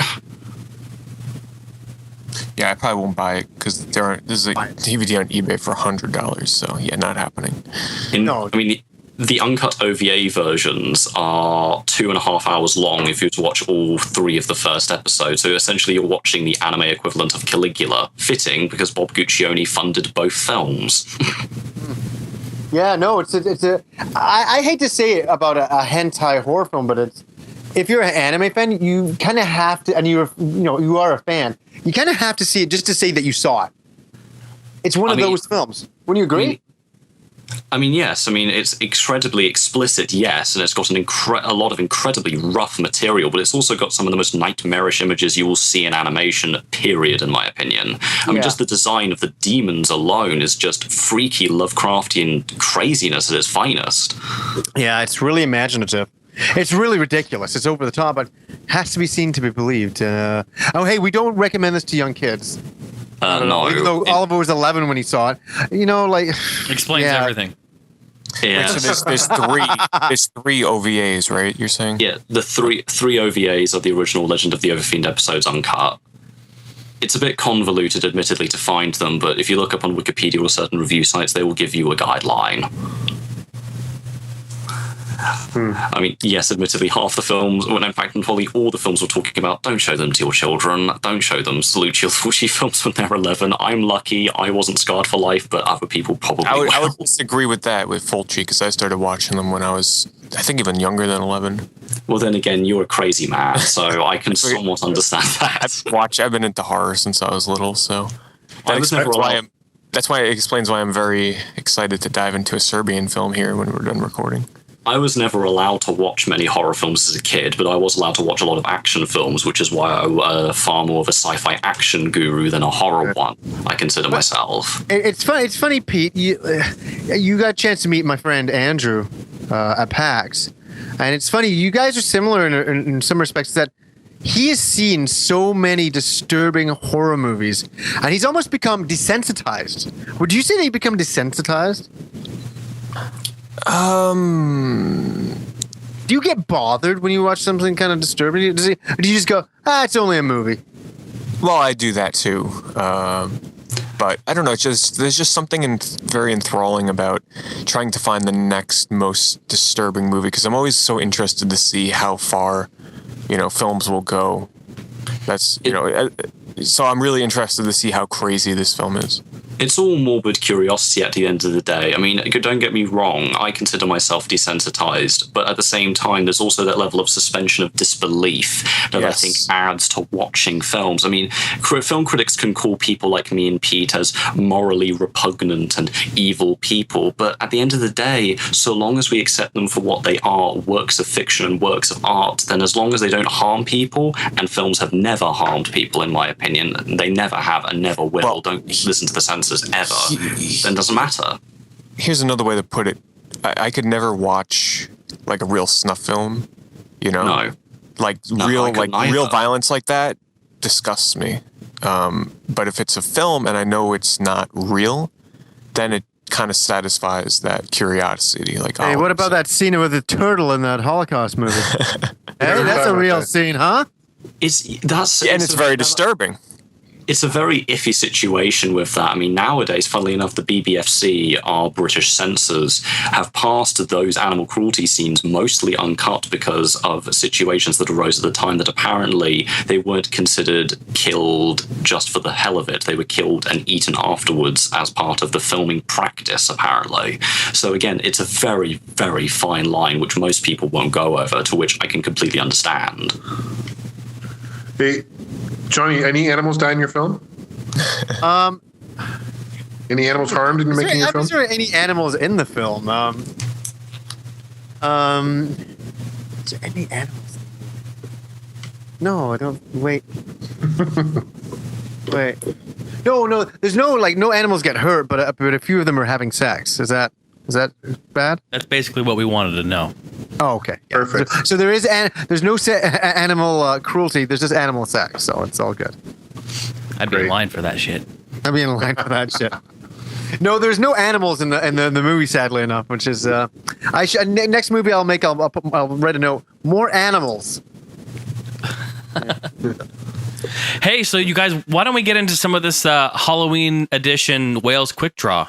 Sure. Oh. Sound like a good plan? We've got about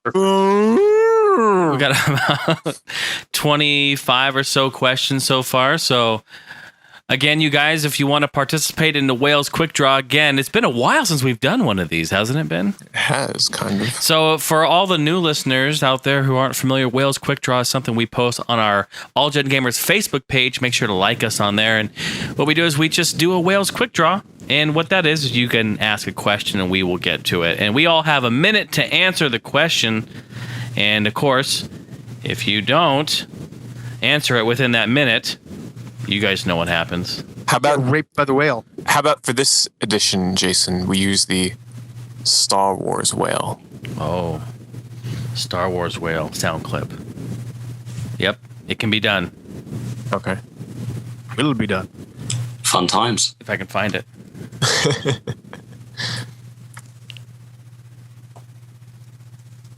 It could be lost in the fabric of space and time. No, I got it. Oh, yeah, baby. I got it right here. So if you answer it and you go over a minute in answering it, you get hit by the Star Wars whale. And the Star Wars whale sounds like this.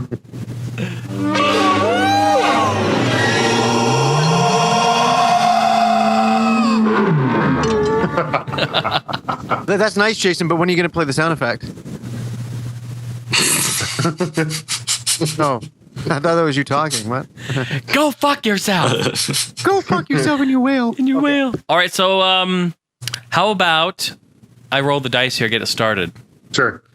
So Alex Ryder, he asks, have you ever turned a game off because it freaked you out so much? I will start out by saying yes, absolutely. I've said this before in the past, but I will say it again because it is so true. It happened to me. The first Resident Evil on the PlayStation 1, I played it at night. It freaked me out when those fucking dogs started chasing me. Or whatever those were coming after me. They were chasing me. It was freaking me out. I was scared out of my mind. And I turned the game off. I couldn't play it at night. I had to turn it off. And I came back to it the next day. And with the lights on, it's a little bit better. But, at the time I was young, I needed the money. The game was, the game scared the shit out of me. So I did turn that off. So what about you guys? Who turned their game off, if at all? I've never turned a game off. Sorry, I'll just answer that. Right. I've never turned a game off. I've been definitely, disturbed by a game, but I've never turned it off. I nearly did once when I was younger because me and my brother were playing Metal Gear Solid 2, and it was when Campbell was suddenly going, Raiden, turn the game off right now, and we nearly did. We were just like, okay, he's telling us to do it, let's do it! And I'm like, no, brother, that's being retarded. Continue playing the game. You're tricking us. That's the only time I've ever come close to turning a game off. Oh my god. Or my brother, rather. That's funny. I need scissors 61. John, what about you? I think I mentioned this last Halloween special, but Seventh Guest for the PC freaked me out as a kid. I don't think I ever turned it off, but there's some scenes in that movie or in that game. It feels like there's a movie because there's movie parts of it, but that freaked me out as a kid because I was 10 years old when I played it. Yeah. So that freaked me out. I have it on the CDI now, but I played it for the good old Gateway 2000 computer. Nice. Oh God, I had one of those. Jesus. Yeah. I feel old just for mention. I mean, before that, I had a bloody compact DOS PC with Castle Master on it. My God, that takes me back. My don't feel too old. My first computer was an Apple IIc. That was state of the art when it came out. Oh yeah. It's amazing. What about you, Pete? The only I can't remember exactly if I turned it off, but I know I turned I heard it and then shut it off, but I kind of remember turning off the game because I'm like, I can't go on. And that was from Resident Evil on the GameCube when they were about to introduce. And I was trying to find the exact name of these enemies real fast, but I couldn't find it. But they introduced enemies that supposedly they scream or something, and they're red zombies, and they Crimson Heads. There you go. So they were just introducing those into the game, and you hear them scream or some shit. And when I read that they are fast and they chase you through room, I turned it off. I'm like, I can't deal with that.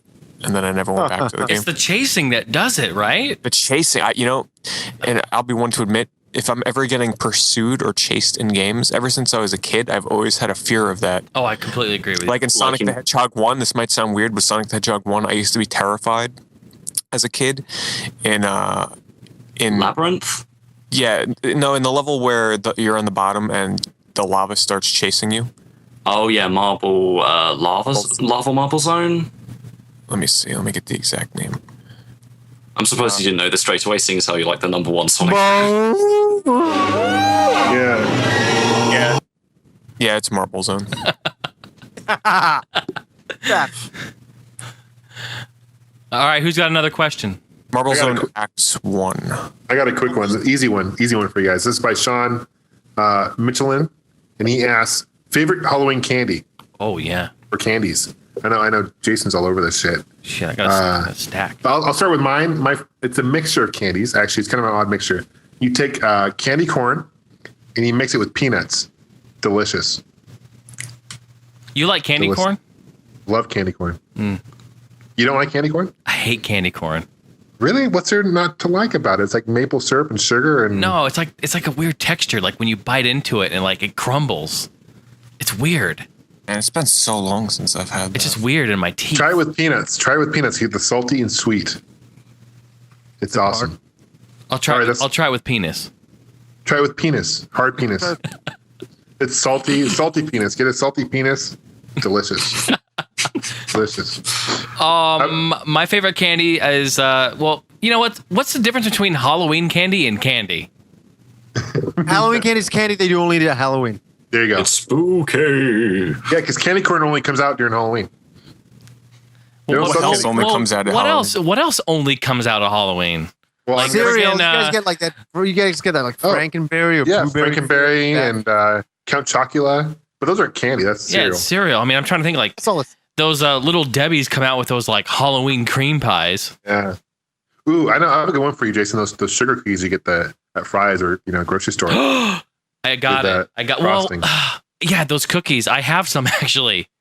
Can I use that? It's not really candy. They're cookies, but they're the pumpkin spice frosted, like with the Halloween sprinkles on top. Oh, Jason, I fully agree with you. I have some of those in the other room. fuck yeah. See? We're not messing around. Those are excellent. That's my pick. Those just remind you of Halloween. When you see them in a grocery store, you have to get them. Right? Yeah, absolutely. Every time. So that's my pick. All right. Nice. See that, Johnny, too? See that, Johnny? I did the whale on myself, too. It's incredible. Mine would probably have to be a little bit of an alteration here to the what are they? Candy corn or the candy pumpkins. Yeah, the same thing though. Yeah, it's good. I know, but I'd rather have the pumpkins. Those are good. What about you, Oliver? Okay. I don't actually eat very many sweets, but I have to admit, around Halloween, one thing I'll happily. I'm just kidding. We love you. We love you. Oh, that's fine. Okay, around Halloween, I'll happily eat bags and bags and bags of Haribo. Just give me like. Wait, a what? Haribo is like loads of these little gummy sweets. I'm not sure if Johnny remembers them from when he was in the sorry, UK. what's the name of it again? Haribo? What? Haribo. I don't know. Gummy bears? Like gummy bears? Yeah, basically stuff like gummy bears, gummy Oh dolphins. yeah. They just say gummy bears and No, but gummy what? worms. Sorry, I'm missing the name here. It's Haribo, Haribo. Haribo? Yeah, they have them here in the States too. We just call them by what they are. Like I think like Gummies. gummy bears and gummies. Yeah. It's sugary orgasms. I love them. Just let me gorge on them while watching my cheesy horror films. Job done. Have you ever had a chocolate covered gummy bear? Oh yes, That's delicious.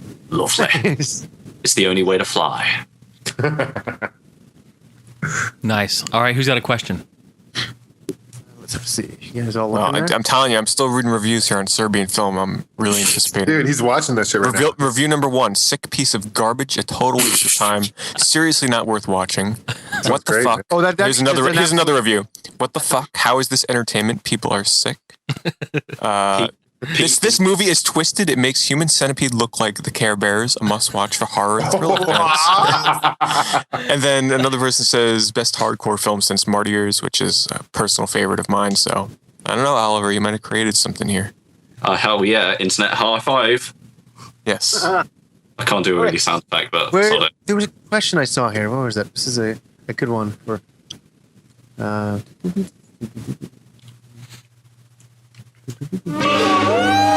Suck it! Here's a really quick, easy one. Best game to play in the dark, and I will have to say, Alone in the is dark. Amnesia: The Dark Descent on the PC. That game, wear headphones and play it in the dark. Holy shit, that game's gonna creep you the hell out. I always loved playing the original Fear on PC in the dark. I remember playing it for 7 hours straight in just complete darkness. Those were the days. I gotta say Dead Space. Honestly. Yeah, I was gonna say Dead Space 2. Oh, I should have mentioned that because I love those games too. Yeah. Yeah. I miss Kendra. I miss her so much. Anyway. Oh, here, okay. Yeah, who's a good answer? Favorite game in the dark, Jason? Any Battlefield game's pretty good, you know. Oh, that's Naturally. creepy stuff. It's so creepy, it just feels like real war. Oh, wait. Yeah. Okay. Here's a pretty good one too from Adam Gale. Best creepy mystery video games like The 13 Guests and Myst, which was the shit, according to Adam, and I would agree with him. But mine would actually be, and I would highly recommend this game to anybody that's a fan of games like Myst and The 13th Guest and mystery games. If you have a Sega Saturn, try and track down a game called Lunacy, Lunascy. It is creepy. It's like Myst, but it's got some really strange and creepy atmosphere. It's not really a horror game, but it's very strange. Like, think sort of what's that TV series that everybody's like, oh, it's so abstract and weird. You guys know what I'm talking about. It's a bit vague. Oh God, it's on like the tip of my tongue. I've watched a few episodes of it. Tales of the Unexpected? No, it's that David Lynch. Oh, Twin Peaks. Yes, there you go. Yeah, so think like Twin Peaks mystified. I suppose for my example, I don't really play many horror games, but I have to admit, one example that comes to mind is for those of you who own a good old ZX Spectrum, the first games get 15 and 18 ratings on video games, like those old Dracula text adventure games, which would always feature like random, at the time, quote-unquote, graphic images of violence. That's considered very cheesy now, but back then they were apparently pretty hardcore for video games, especially on home computers.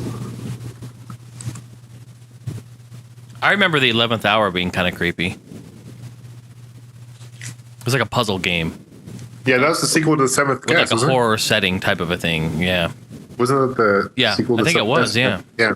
Yeah, that's what it was. It was MS DOS like exclusively, or I think they ported it to a Mac at the time. I think it was just PC, just computer. Yeah. Yeah. Yeah, I don't know. I have no idea what I'm saying. I don't have an answer either. I don't know. I'm stumped. Oh, damn it. Okay.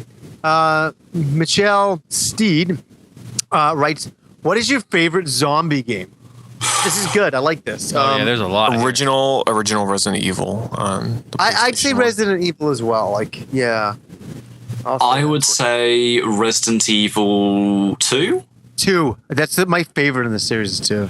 I have to admit it's mine too. I mean, I enjoy 4, but 2 I have the most happy memories of. 2. I don't know what it was about, number 2. The running... I don't know what it was. I think it's like, number 1 was so hard, number 2 felt more arcadey. Is that the right word? I think, yeah. Essentially, it's like the transition between Dino Crisis 1 and 2. I didn't play a lot of Dino... I played Dino Crisis, but not a lot of it. That's a horror game that I thought was really underrated, seriously. I loved those games. Yeah, it's a lot like Resident Evil. It was basically exactly like Resident Evil with dinosaurs. That T-Rex scared the shit out of my brother in the first game. It's funny.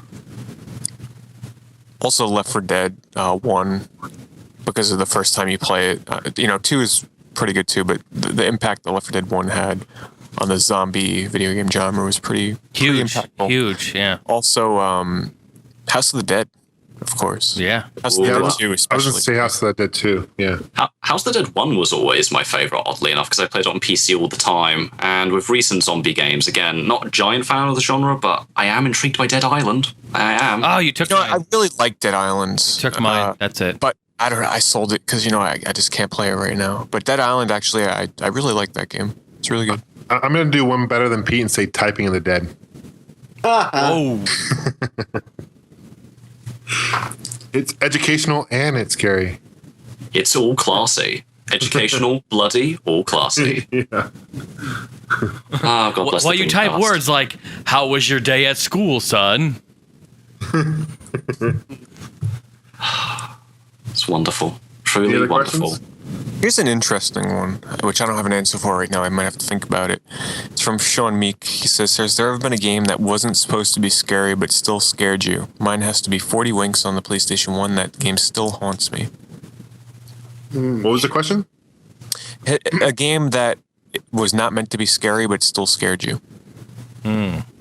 Dynamite Ducks fucking freaked the shit out of me. That game is a fucking nightmare. Still have fucking flashbacks to that game. Nightmare. Can't get out of my head. Magmax still haunts me. Magmax Still haunts me. In all seriousness, that's really difficult, but I remember I played Castlevania Lament of Innocence on the PS2, which I think is one of my favorite Castlevania games, a highly underrated game out of the entire series, and that secret boss called the Forbidden One, which is this giant demon in chains. When I saw that thing for the first time, I thought, oh, Christ. I mean, if anything, the boss battles in that game were incredible, I thought at times. I finished the game, yeah. I did like it, but I think my problem I guess I wanted more platforming. And they were still trying to figure out how to do Castlevania in 3D, you know what I mean? They did. I thought it was a solid precursor to Lords of Shadow. Yeah. Do you know what? I never played much of Lord of Shadow. I played Lament of Innocence, and I really like this. The soundtrack is fucking awesome, but it wasn't Symphony of the Night. I think that was my problem. It wasn't Symphony of the Night. But I will agree with you that soundtrack was gorgeous. Gorgeous. Then again, what Castlevania soundtrack isn't gorgeous? Oh yeah, Castlevania Adventure on the Game Boy. Oh, that's a bit wrong. But then again, it's an older Game Boy game. It's like saying Mega Man 2 on the Game Boy has rubbish music. Yeah. I got an answer. Not the entire game, but there were certain sections in this game that were they'd freak me out. But Zombies Ate My Neighbors, parts where, you know, like in the level with probably the scariest part for me is in the where you have like the Jason guys with the chainsaws in the maze, like chasing after you. That level used to freak me out. I used to try and get out of there as fast as I could. Because they're quick. Yeah. Once again, the chasing theme coming into play here. But. Yeah, again. Yeah. Yeah. I do find that very fascinating about you, Pete, is the fact that you'll take a lot of these horror movies, but you take an interactive experience in which you, the protagonist, are being chased and you're in control. I think that's a really interesting thing for like psychological analysis. I think that'd be really interesting. I totally agree with you. Like the fact that I have such a hard time. I think it's just giving me that where I have control over the outcome. Like it just makes it that much more scary. But movies, it doesn't faze me hardly one bit. Yeah, because you don't have that level of interaction. I often have these kinds of discussions with my video game buddies. I have one friend who much prefers video games to movies and argues with that kind of level of interaction, specifically with horror games, which, again, is a really interesting discussion to have. I think horror video games are 100 times more scary than actual movies because of that level of interaction. Yeah. I would somewhat agree agree to a certain extent. Yeah. Yeah. Like there was some moments in Dead Space. There's some moments in Dead Space where I was absolutely embarrassed that I got so scared. I was like, why would Jesus? I was like so bothered, and it's like a really weird kind of freak out. Yeah, it's very an intimate feeling of getting freaked out. Watching a movie is something that you go, oh, okay, I don't want to watch this, or ooh, that's startled me. But Dead Space sometimes fucking unnerved me at times. I'd say the original Dead Space, for me, is as intimate a science fiction horror experience as the original Alien and The Thing. It involved me that much in terms of its level of interaction. I hear what you're saying, but it was born from those movies. So now, of course. Yeah. And Event Horizon. I mean, definitely Event Horizon. Exactly. I mean, it's different in the sense that it took a lot of those elements in those different movies and fused them into an experience that was interactive and, you know, a lot of people would argue certainly derivative, which it was, but done with such a fresh veneer and just a complete sense of claustrophobic dread that carries you for the entire narrative. I actually do prefer the original slightly over 2, believe it or not, although a lot of people would disagree with me.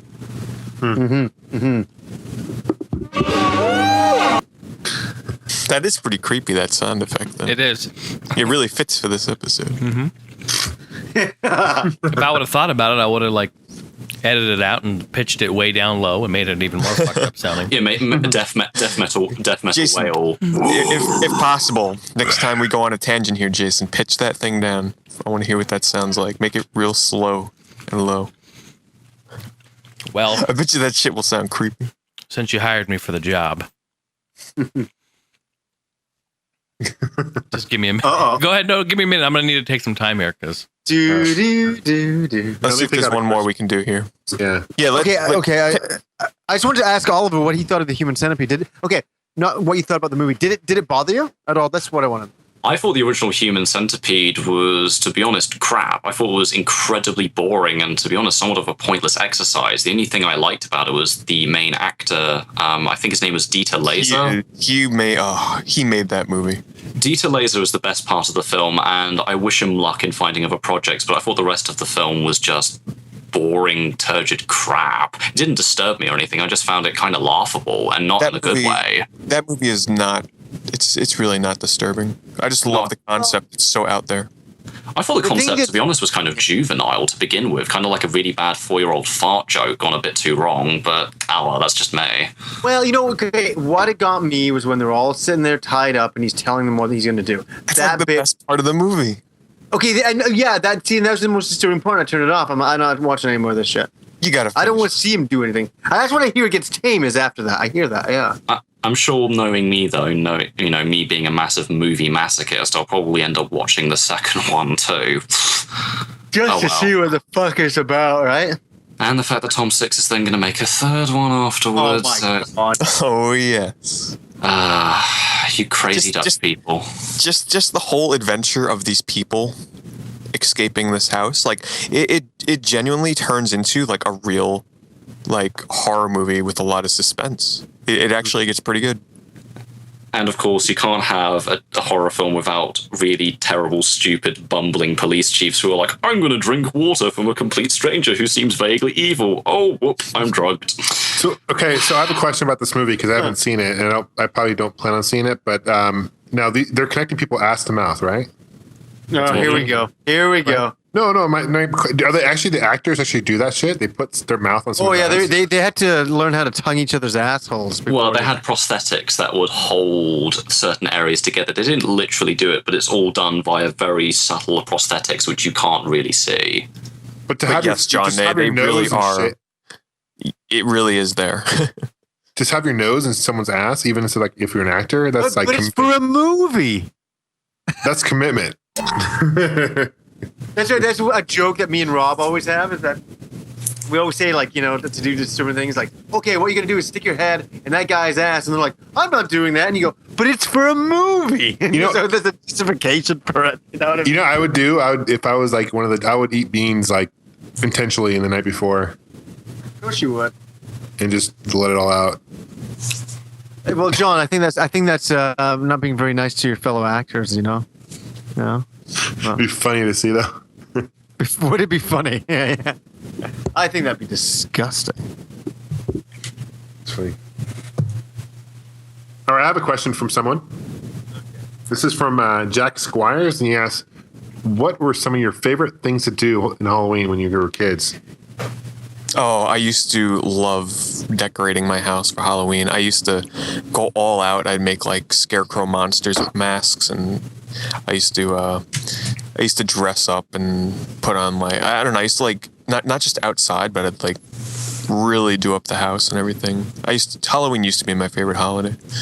I was so into it. I used to just dress up all the time as a kid and go around my next door neighbor's house for his Halloween parties because his family were obsessed with horror films. It was a great time back then, full of lots of sweets, you know, candy, decorations, horror movies always on. But I've not celebrated Halloween in, you know, that kind of way for such a long time. But I'm going to bring it back. I'm going to dress up and head on up to Camden Town because a fellow YouTuber called 42nd Street Forever is organizing an amazing double bill at a film club and a pub featuring The Burning and Dead Alive. And I'm definitely going to that. Now that's going to be my way of celebrating Halloween this year. You really have to make your own Halloween traditions, right? Because you know the things you experienced as a kid, you have to make Halloween fun for yourself. You know what I mean? So, like I said, as a kid, I wasn't allowed to watch many horror films, but now that I've always had this freedom since I was a young teenager, I've had far more respect for the horror genre, and as such, I've just embraced it a lot more. So, what do your parents think about you being so into all this stuff? Because they were trying to shield you from watching all this stuff, and then all of a sudden, by them shielding you, you became more rambunctious to get into it, more intense and insane to get into it. Eventually, by the time I came to be 12 and 13, my parents didn't mind. In fact, my stepdad actually respected me because I watched a ton of those really gritty action films which he watched when he was younger, like The Exterminator. And even though he said you weren't allowed to watch it, nowadays my stepdad sort of, you know, we talk about it and he sort of says, you know, big ups to you. You managed to sit down and watch those films. And, you know, I mean, my mum is different. My mum, she likes a lot of older horror films. Like, she loves The Exorcist, which is also one of my favorites. But yeah, it's a classic. My parents have always been a bit odd. You know, sometimes they used to be hardcore and shielding me, but, you know, they don't mind. In fact, now that I want film to be my main career, they're perfectly happy. And, in fact, they've helped with my hobby immensely, and I owe a lot to them for it. That's great. What do you want to get into with film, Oliver, if you don't mind me asking? Well, it's a very good question. I'd love to be anything, really. I'd love to be a filmmaker. I'd love to be a journalist or a critic. In fact, this is going to surprise you, but one of my passions, I'd love to be a teacher. I would love to teach people about all the films that I've watched over the years. I mean, when I showed very good at that. When I showed Macross Do Remember Love to my film club and they all loved it, I thought to myself, you know what? The magic of these films is still there. I want to pass these on to future generations. And for me, it's very special. And I'd love to do that. In fact, my sixth form college, which I used to go to, my tutors have invited me back to essentially be a substitute teacher. I can go in when I want and help to teach classes. So bring in a Serbian film and I'm sure they'll invite you back many times. Well, I'm actually starting a film club at my university. I'm hoping to show a lot of really off-kilter stuff, action films, horror films, or otherwise. So you never know. You never know. Oliver, I have a suggestion for a first movie you should film if you decide to get into filming. Maybe 4 Girls, 2 Cups, or 6 Girls, 1 Bucket. Or how about 3 Guys, 1 Straw? That's my original joke after I heard about that. 2 guys. Oh, yeah. I don't know. I'd love to just get into film any way I can. I mean, I owe a lot to many different people: tutors, parents, critics, people I've met, and film means a lot to me, and it has done ever since I first watched Blade Runner and got into anime. So I want to pass it on any way I can. Best of luck, man. Best of luck. Yeah, you really, for your age, you have so much extensive knowledge of films. I think it's amazing. When I did a research project on Mamoru Oshii, my teachers actually said to me, not only was my report 100%, it could be published, and they said you should be a tutor. I couldn't believe it, and I hate sounding big-headed. I hate sounding too big-headed about this, but to know that people appreciate your geekiness on any subject, movies, video games, it means a lot. It really does. Oh yeah, you got to do something with it. Teaching is a great idea, but I think you know what? Teachers just teach you. You got to do. You got to go make your own movies. That's what I recommend. Definitely go make your own movies. I will. I have quite a few ideas of what I want to do. I mean, one vision I want to do for a film, I know this is incredibly off topic, but I can just imagine the Giorgio Moroder 80s version of Metropolis mixed with The Beyond, mixed with Starman, mixed with Eyes Without a Face. I'd love to make either really surreal, crazy sort of romance stories or space operas. I'd love to. Yeah. But I hear you on the gigantic ideas, but before then you always have to do smaller ideas. You know what I mean? I'd love to do sort of independent dramas along the same lines as something like This Is England. This works by Shane Meadows, films like that, or make some kind of weird surreal comedy, or even like a grassroots vigilante film or something. Mm-hmm. I have many ideas that I'd love to make. You could do something really special and do like a Halloween whale. Hey, here we go. Finance movies.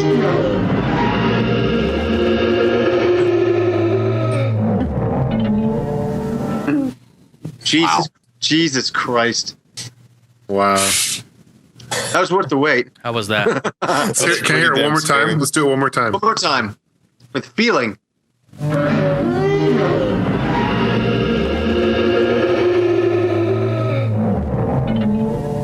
If an AT-AT Walker would talk, that's the noise it would make. That's probably it, eh? Yeah. Good God. That's funny as shit. Hey, John, sorry, I'm completely off topic. I didn't realize, and you obviously know this, is that they made a George Lucas action figure. Is a George Lucas Stormtrooper?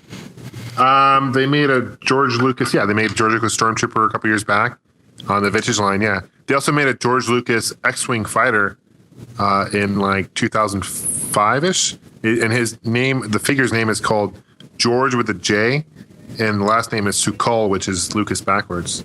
And it was available at Celebration 3, I think. Did or you Celebration get it? 2. I have 2. Of Yeah, course you did. because there's 2 variations. There's a gray beard and him with a white beard. There's 2 variations of him, but really cool figure. And it's basically like an X-Wing fighter. You take out the helmet and it's George Lucas's head.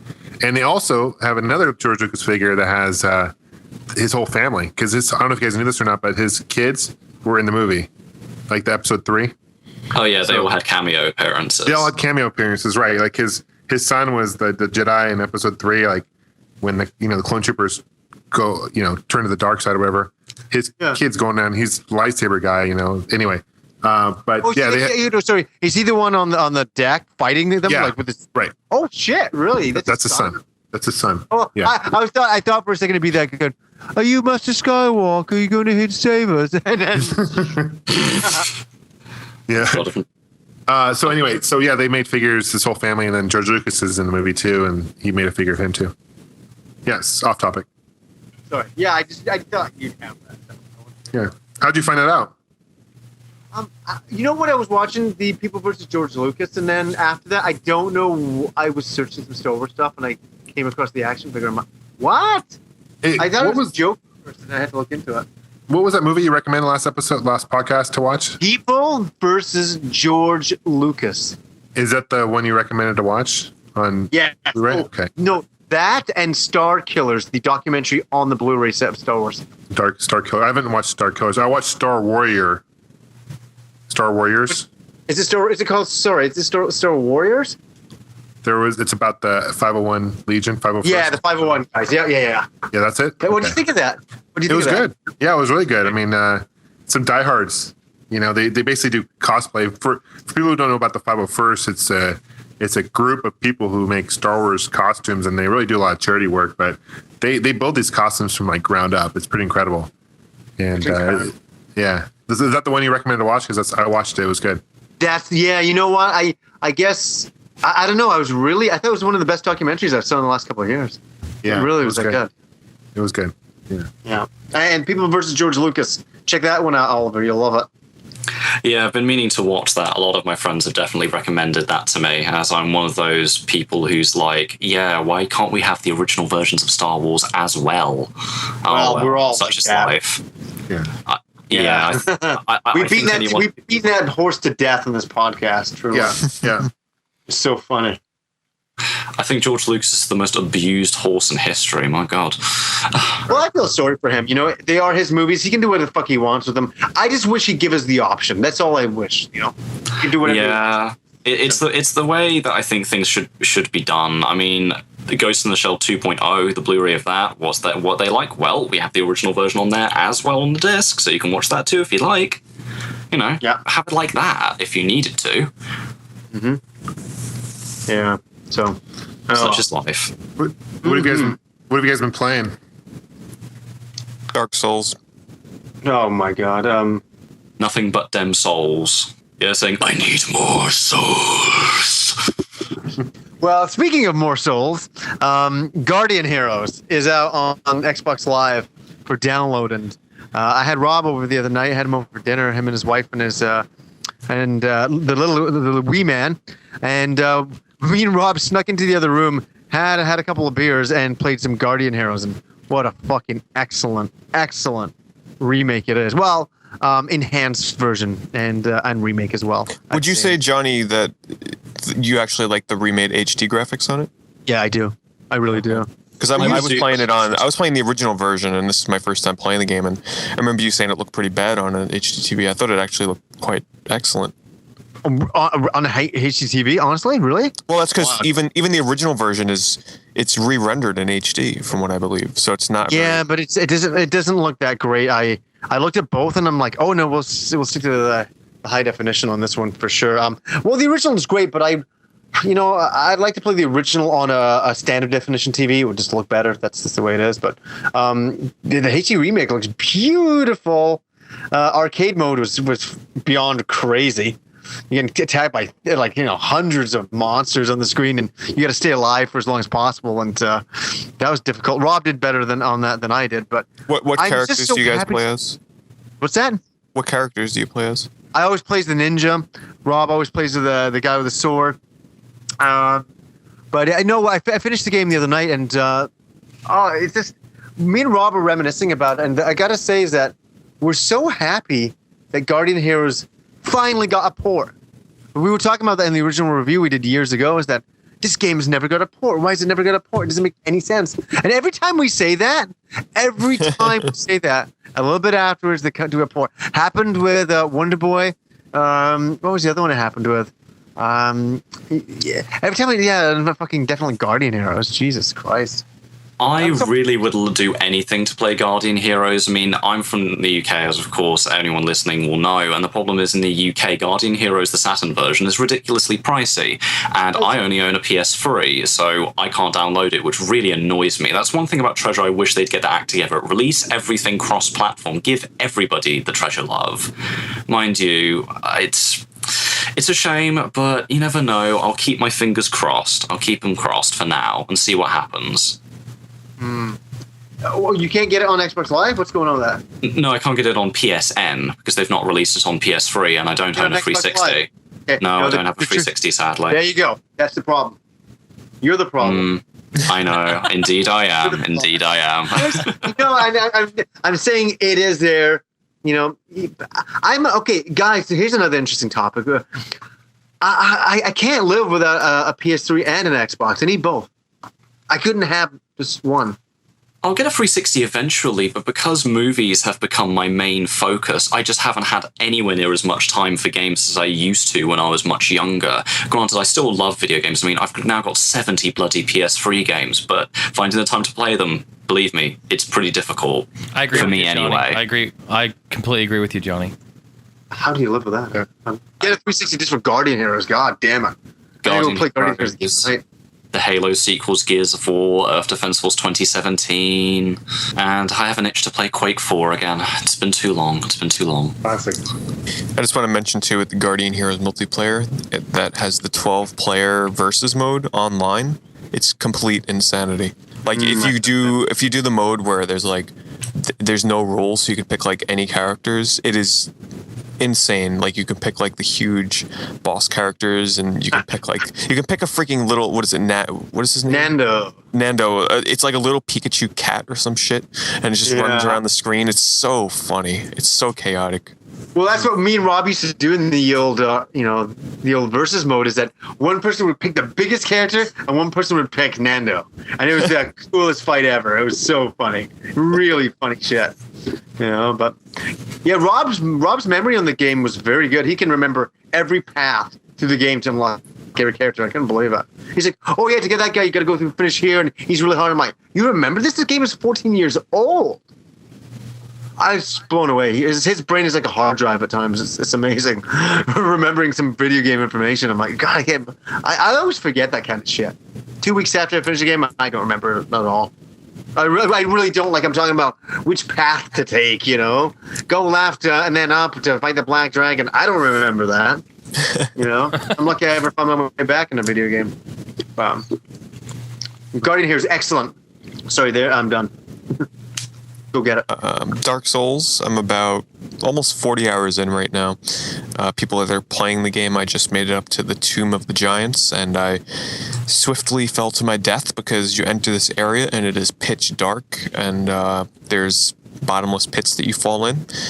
So you have to, you're guided by little lights on the ground, and I fell in and died, so I got a little mad and shut the game off, so I gotta run all the way back through the catacombs to my body.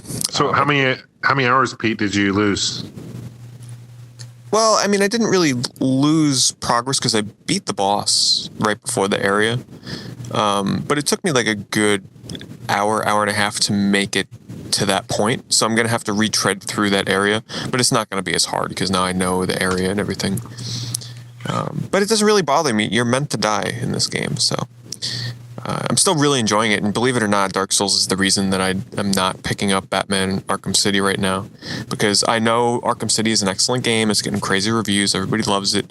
But if I'm still playing and enjoying Dark Souls, I'm not gonna buy something else that's gonna draw my attention away from this game. Yeah, I'm not, because I'm close to the end, kind of, I think, and then I'm gonna do New Game Plus and all that stuff. So. That and Uncharted 3 coming out soon actually comes out on my birthday here in Britain. Oh, good lord. Wow.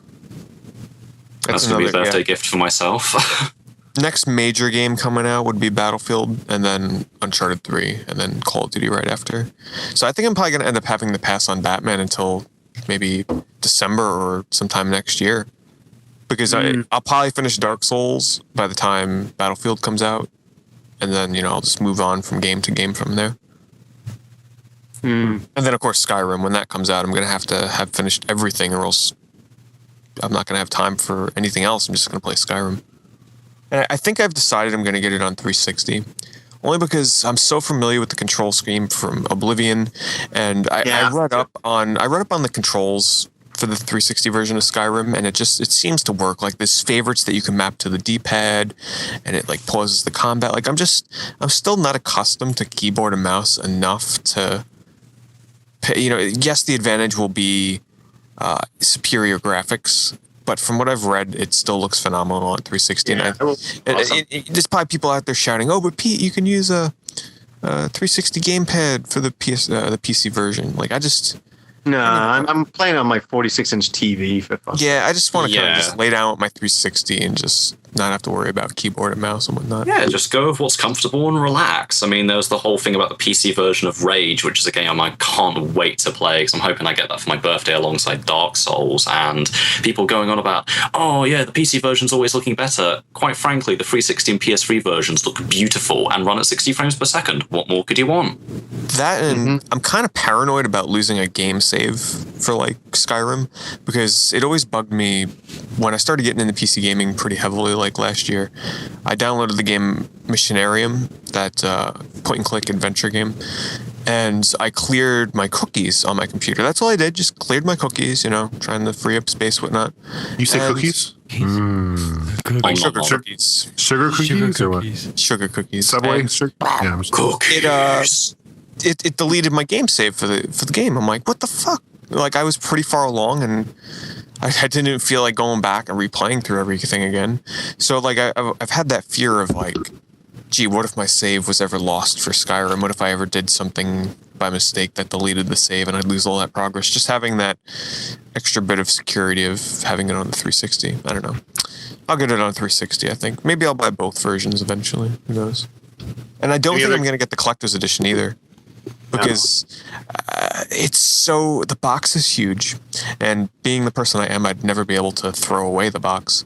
And the statue that it comes with is cool, but it's sort of, I don't know. I don't know if it's worth $150 to me at this point in time. There's so many other games coming out. I mean, I really want the art book. I mean, if anything, I'll just buy it on eBay separately if someone sells it, Yeah. The only games I'm buying this Christmas are Skyrim and Zelda. That's it. I had a chance to play Zelda at Comic-Con. And to be quite honest, I don't know if it was just the way they had it set up or whatnot, but that was actually my first time properly using the Wii Motion Plus because I don't have any games that use it. I don't have it for my controllers, and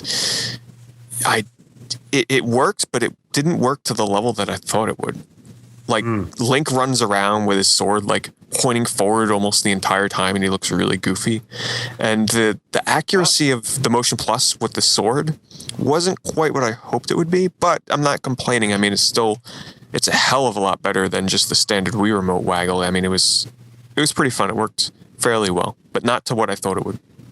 I will warn you guys, though. I think the main director on Skyward Sword said that there is no longer the option of being able to use just a standard controller. It's motion controls only or no go. Just to remind you guys, it's kind of required because you have to do certain directional slashes on the enemies. So, and it detects that. Like, even if it doesn't even have to be 4 options like downward slash, upward slash, left, right. Like, it'll detect 360 degree motions. You know what I mean? So there's certain motions that you have to hit enemies with, so I can totally understand that. So did you like the game? Did you like the game though, Pete? I played a boss battle, and I played part of a dungeon, and I liked it, yeah. I want to get it. I'm excited for us, so I don't want to hear, no, it sucks. Hey, speaking of the Wii, guys, you hear about the Wii Slim coming out in December? Mm-hmm. At least in the UK. I don't know if it's coming out here in the States, but... No, I didn't. It's coming out here in the UK, I think either November or December, or maybe even early January, but definitely around sort of Q4. And the main thing about it is, obviously, it's smaller, but it also has no backwards compatibility with GameCube games anymore. Have they announced a price for it? Do you know? I don't think so yet, but I wouldn't be surprised if it's sort of the sub. It definitely will be like the sub £200, maybe around the same price as the Sun PS2. You can never be too sure, but I wouldn't be surprised. Why would they take compatibility out of that? I think this one is coming out really soon in the US, I think. I wouldn't be surprised. I'm December, sure. Yeah, and it's coming with a Super Mario Galaxy 2 soundtrack and a copy of New Super Mario Brothers. Can I just go on record by saying That's my reaction to it. I think it's bullshit that they're doing that. Why are they getting rid of compatibility? It's so easy to do. I still think for the PS3 they should release some kind of emulation patch to play PS2 games. Why Sony have not even bothered with that, quite frankly, is a mystery to me. Here's the kicker. They're not even lowering the price. At least in the US, they're keeping it the same price as the Wii is right now, and they're taking backwards out. Yeah, see, it's dumb. You know what's frustrating? Okay, so like you have an NES and then you have a Super NES. Okay, you got compatibility issues, right? Because the medium is different. The cartridges are different. They don't fit, right? Okay, I understand that. But when you have the same medium, optical, disc, you have the same medium, there is no reason other than whatever, a few extra chips or programming or whatever they do inside, right? There's no reason why you shouldn't be able to have compatibility for a GameCube or even on again, like Xbox 360. Stupid. Why did you guys cutting it off? They're just Here's- cutting it at the top. PS3? Same thing. Like what? God, you guys cutting corners. Are they really saving that much? It's really. Here's a kinda crazy irritating. guess. My guess is that they're either gonna start releasing downloadable GameCube games for the Wii U when that comes out, like on a virtual Yeah, I console think kind of service, or just a guess. I highly doubt this will be a scenario. But now that the Wii has sort of reached its peak and it's starting to die off a little bit, maybe they're going to start releasing more GameCube version. Probably not, because that would mean having to release like more Mario games and whatnot on a dying console. But maybe they're going to start taking a lot more GameCube games and adding Wii functionality. I agree with that too, Pete. I think the further that they force people to distance themselves from the GameCube, the easier it's going to be for the Wii U to not have GameCube compatibility. That's what I'm. True as That is well. what I'm worried about. Right. Yeah. And it's not going to have. I guarantee you, it's not going to have. Yeah, backwards. and this is kind of the nail in the coffin, so to speak. I mean, look at this. If they're coming out with a Wii Slim and they're getting rid of this compatibility, they're not going to bring it back. It's gone. They're not going to bring it back.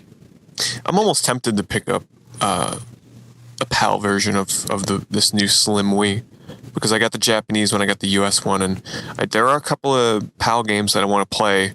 Xenoblade. Yeah, Yeah, that game, god damn it. I'm but sorry, more guys. We're such greedy bastards.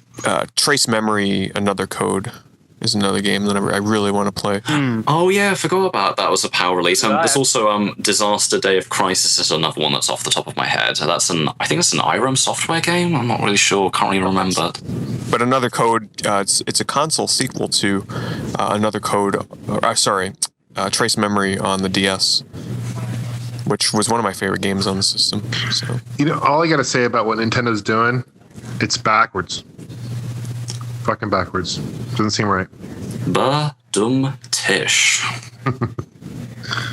Anyway, it's just stupid. I agree with Jason. I agree with all you guys. It's really stupid that they're taking away backwards compatibility out. All right. So, who else has been playing games this week? I guess I'll go into kind of what games I've been playing real quickly. I downloaded that Zelda 4 Swords for 3DS, that free one they had on the marketplace. Have you guys downloaded your copy yet?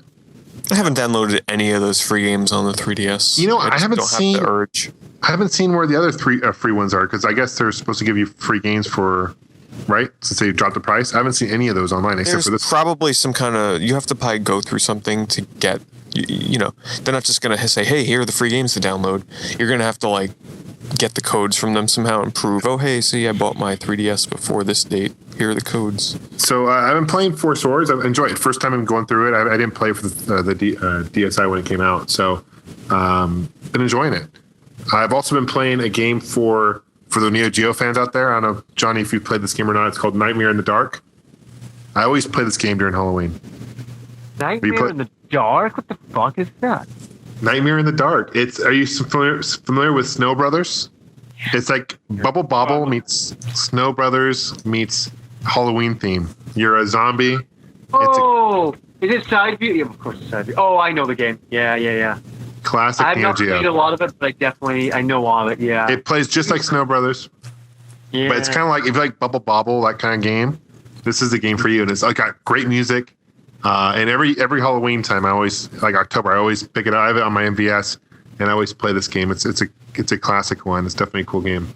Oh, so I had kind of a scare this week, guys. I plugged in, or I powered on my 360 on last Monday. I have a 360 Slim, and it the green light went on, and it didn't power up, and it was like that for 3 days this week.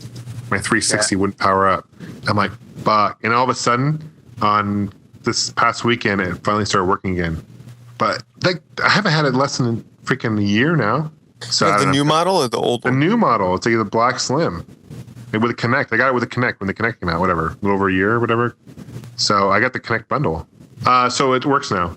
Hope, knock on wood, it's working. So I was playing Batman Arkham, but it pushed me back because I was hoping to play it and beat it before the new one came out. So, you guys ever had that happen? Have you heard that happening with the Slims?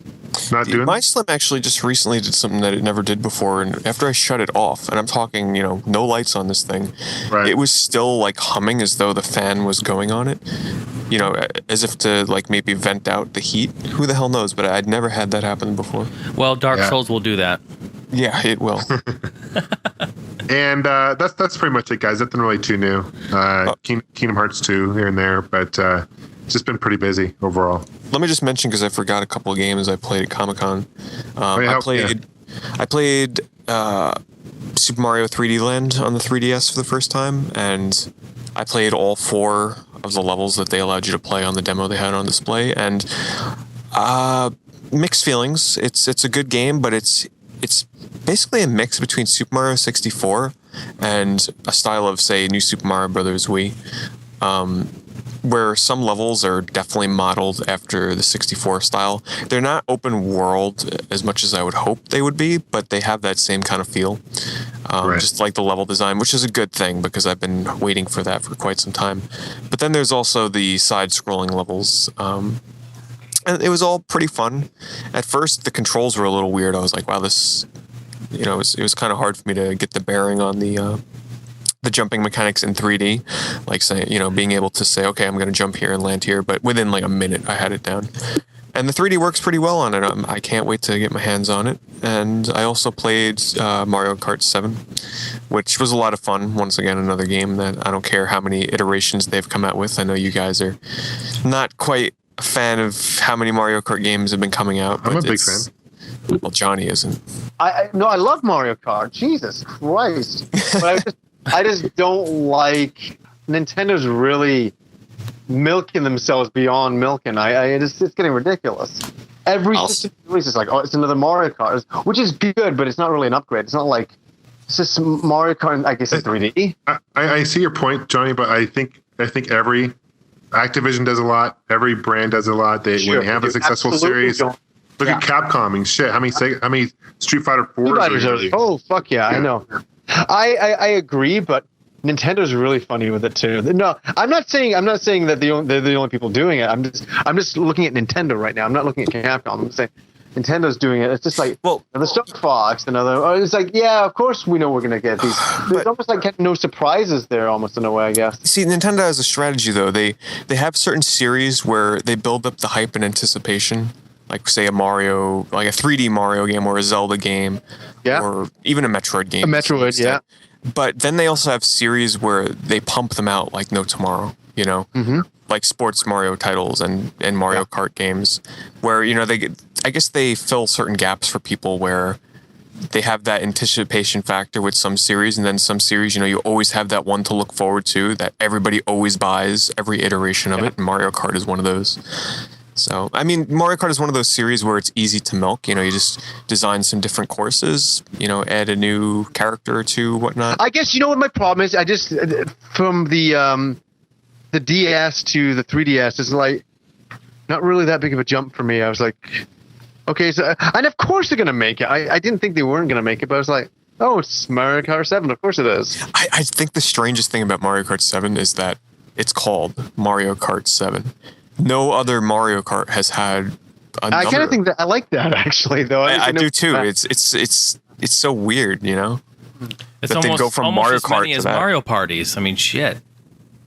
Yeah. It's so strange. I've actually only ever played, or owned, I should say, Mario Party 1. I've played Mario Party 2 and 3, I think, at a friend's house a long time ago. But I've never owned or played, for that matter, any of the other ones. How many Mario parties are there? There are at eight total, and 9 is coming yeah. out sometime next year.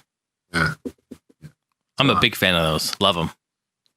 You got to have your friends though to play them. I mean, playing them by yourself is it's like watching. Oh, yeah. It's like watching Two Girls, One Cup. It's just you just don't want to do it. It's a romantic story. It's a romantic story. One game I played that I was actually really impressed with. I played Darkness 2 because there was like 3 people in line to play it. So I'm like, what the hell, I'll play it. And I was a big fan of Darkness 1 on 360.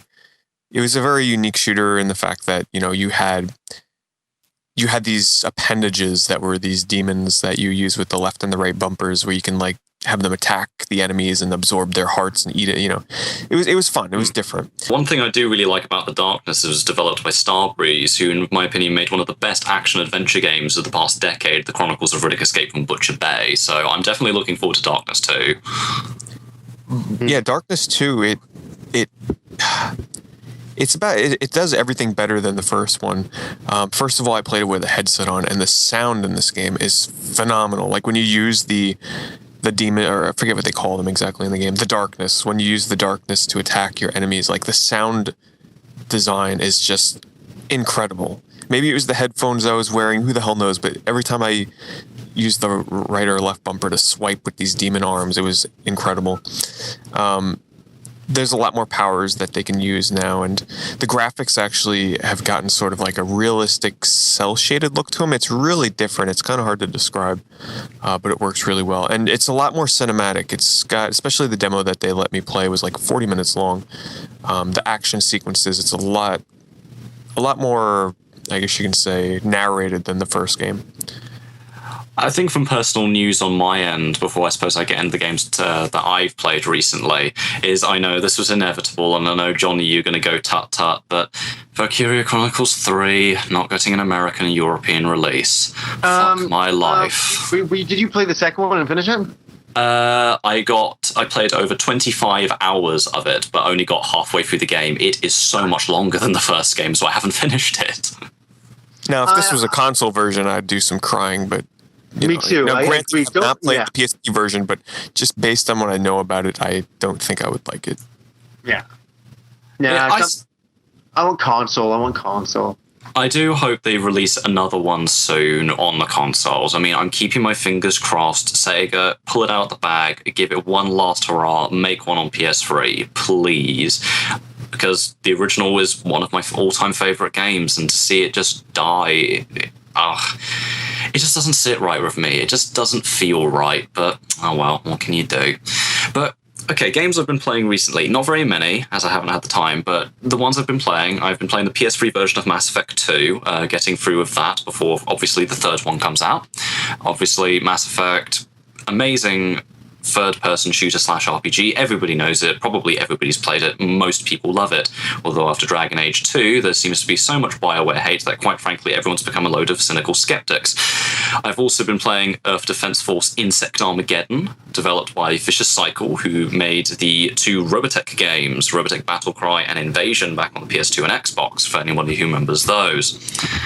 Yeah, Now tell me about Insect Armageddon, though, because I've had this game for a couple of months now, and I still haven't opened it.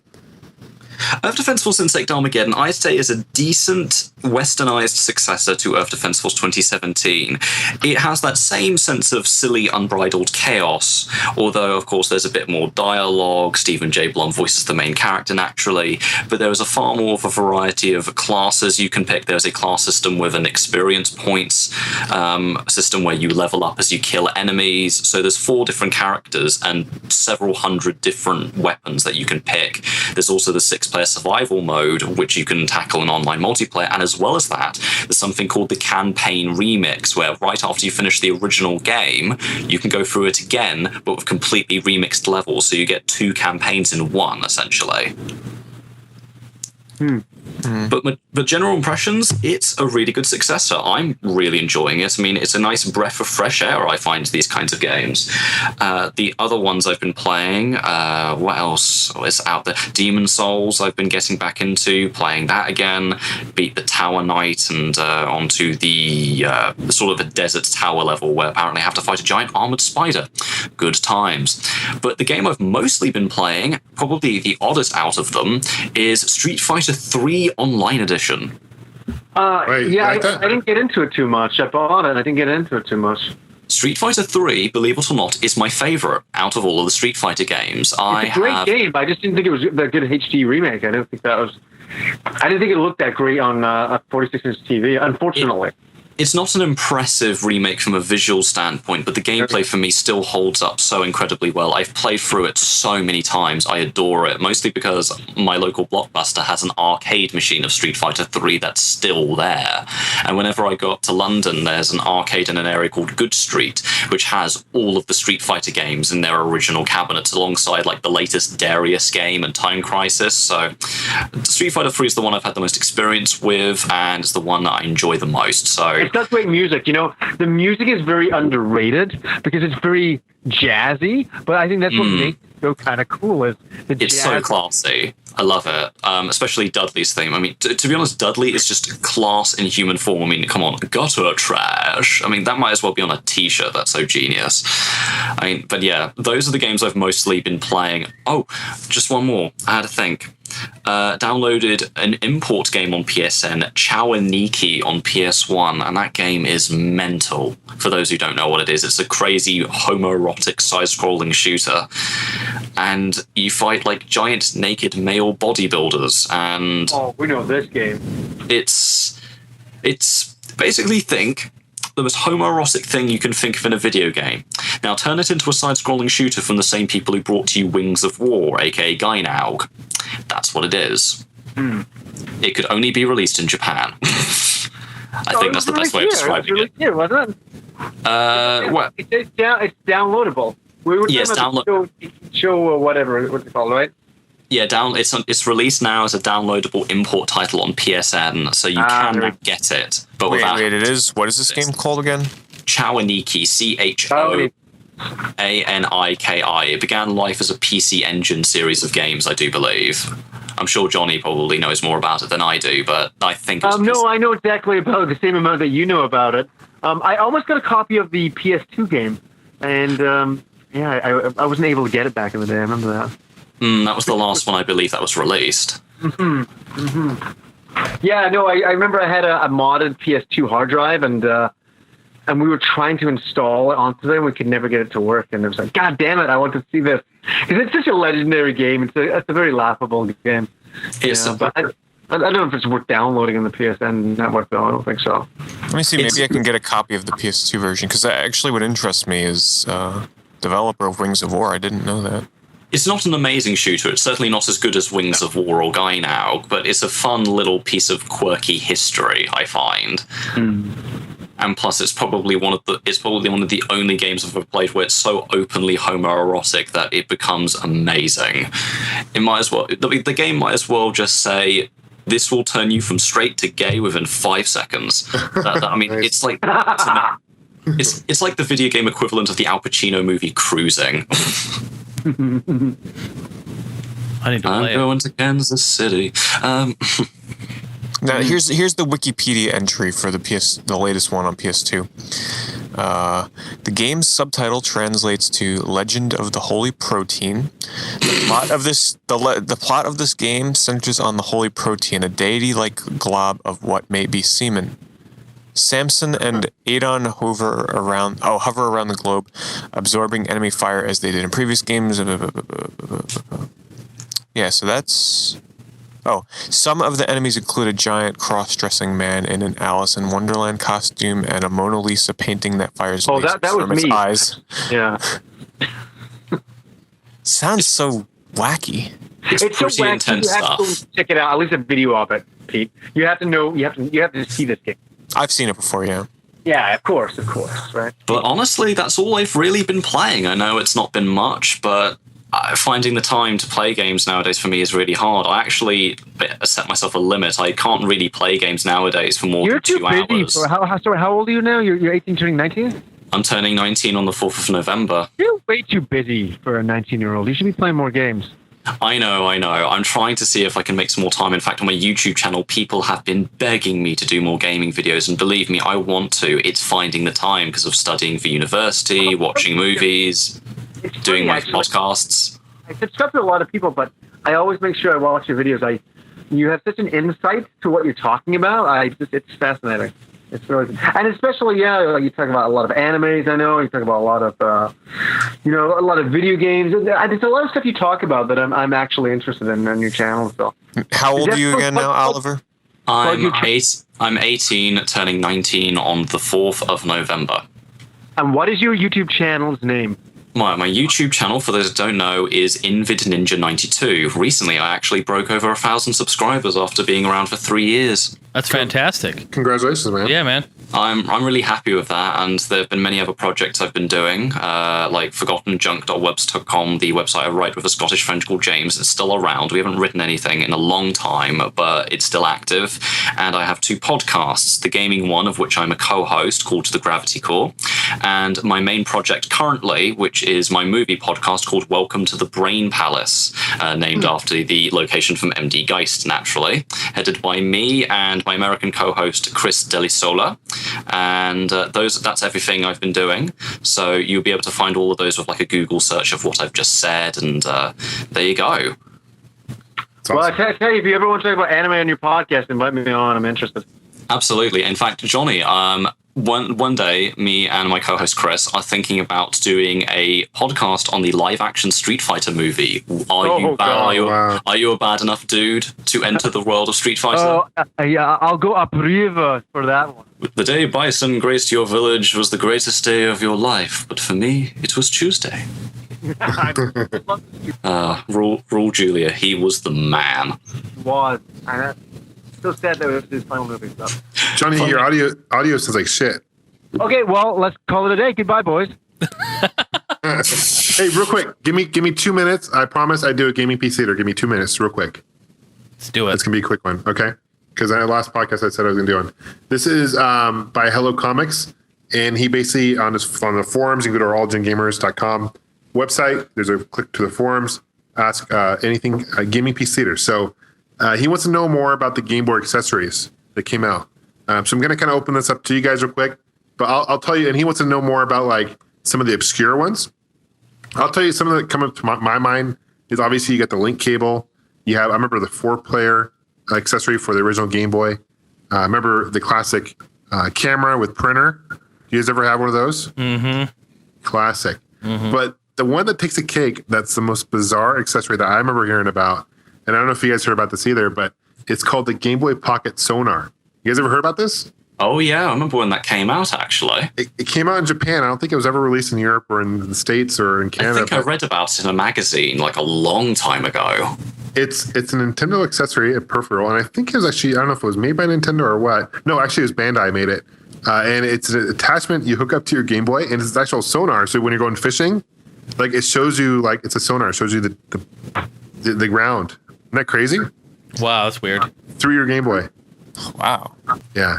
It retailed for almost about 15,000 yen. So I don't know what that is. And that's about $1 million. Very expensive, essentially. It's like more about $150, probably more than that. Jesus. Definitely expensive. This is back in the the early 90s. Yeah, you take that shit underwater. It's sonar material. Well, you don't take the Game Boy underwater. You just but that's what I'm saying. For 150, you better be able to see fucking Free Willy down there. You better see the whale. Might see the whale under there. It's pretty funny though. It had a mini game with some fish and shit. So that's probably the most bizarre. Can you guys think of any other accessories for the Game Boy that come to the top of your head? I remember I had one that had speakers that folded out and a light that came out over the top of it. Yeah, I remember that's exactly what I was going to think of too. I remember playing because I could then play it at night, laying in bed, and like a magnifying glass. Is that right too? Yeah, there was a magnifying glass. Yeah, that was a cool one. I do remember that. Yeah. I enjoyed the groinal attachment. Yeah, you would. I enjoyed it a lot. I had to use a magnifying glass to find it before I can, attach it. Attachment, and I had to use the light as well because I'd always be doing it in the dark. Yeah, classic. That was a good old days. Yep. Oh, nostalgic. So that's the gaming PC for this week, guys. I told you, quick and simple. Yeah. So, hey, happy Halloween to everyone. Thanks for joining us. Happy Halloween. Yeah, definitely go out there and watch a really awesome horror movie. I'm gonna watch one tonight. Have a on beer. Netflix. Yeah. Aftermath. Check out Aftermath and then write us your hate mail or a Serbian film, which apparently is quite disturbing. Come on, Cannibal Holocaust, The Beyond, a bit of Life Force. You got to ogle over some Matilda May. God, I'd come back in time and marry that woman. Oh, one last quick recommendation, and Johnny, I know I recommended this to you, but a great new horror film that just came out, Stakeland, Stake, Space Land. Oh yes, Dakeland that just came out here in Britain. I like to compare it to, say, the pacing and character development of Zombieland without the comedy, paired with 30 Days of Night. Oh, that's cool. I'm fucking sick of zombie movies, man. That's what I'm saying. It's not a zombie movie; it's a vampire movie. Fuck me. No, Johnny's favorite vampire movie is Twilight. Actually, it is actually. Are you team Jacob or Team Edward? What's that? Team Jacob or Team Edward? I don't know. I haven't watched. I watched the riff track version of it, and that could only last about 15 minutes. I vote for more space vampires. Space vampires for hire people. Seriously, we need more of those people in our lives. Yeah, especially if they're French and age 20. One of the only vampire movies I actually liked was The Lost Boys. I loved that movie growing up. I thought it was awesome. Like Interview with a Vampire. Lost Boys is big time. Interview with a Vampire is one of my favorite vampire movies. Or any of the Hammer Dracula movies. Yeah, you're just in love with Tom Cruise. Shh, who told you? Well, Tom Cruise. I was at a Scientology church the other day. He told me, he's like, yeah, right. All right. Let's wrap this shit up. Happy Halloween, guys. Thanks for listening. And Happy Halloween. Check out Oliver. Fantastic having you on again, man. It's not a problem. We'll have to make this a Halloween special do every year. That's not a problem. It's an absolute pleasure being on here and talking to you guys again. It's like coming home to a group of old friends I've not talked to in a long time. So absolute pleasure. Always. I know you are a trooper, man. I know it's really late or early in the morning there where you're at right now. So I hope your day goes well and thanks again for your time. It's what, like almost 6 o'clock now? It's 6 in the morning. and you got to be up for, what was it? I've got work in 3 hours? I usually get up at 7:30. And so yes, I've got to go get sleep, man. Oh man, yeah. All right, thanks, guys. Having a spooky morning. Damn right, I'm going to wake up and think, wow, that was the best dream ever. Oh wait, it happened. Shit, yes. It's reality. But once again, thanks a ton for having me on. It's always a pleasure. Yeah, it's good times.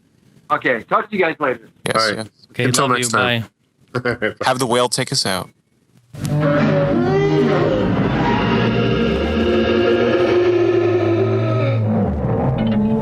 That's like the return of Jaws. It is. That's a great sound effect. That's great. Johnny, the last thing I wanted to mention to you was thank you for the recommendation on Mouse Guard.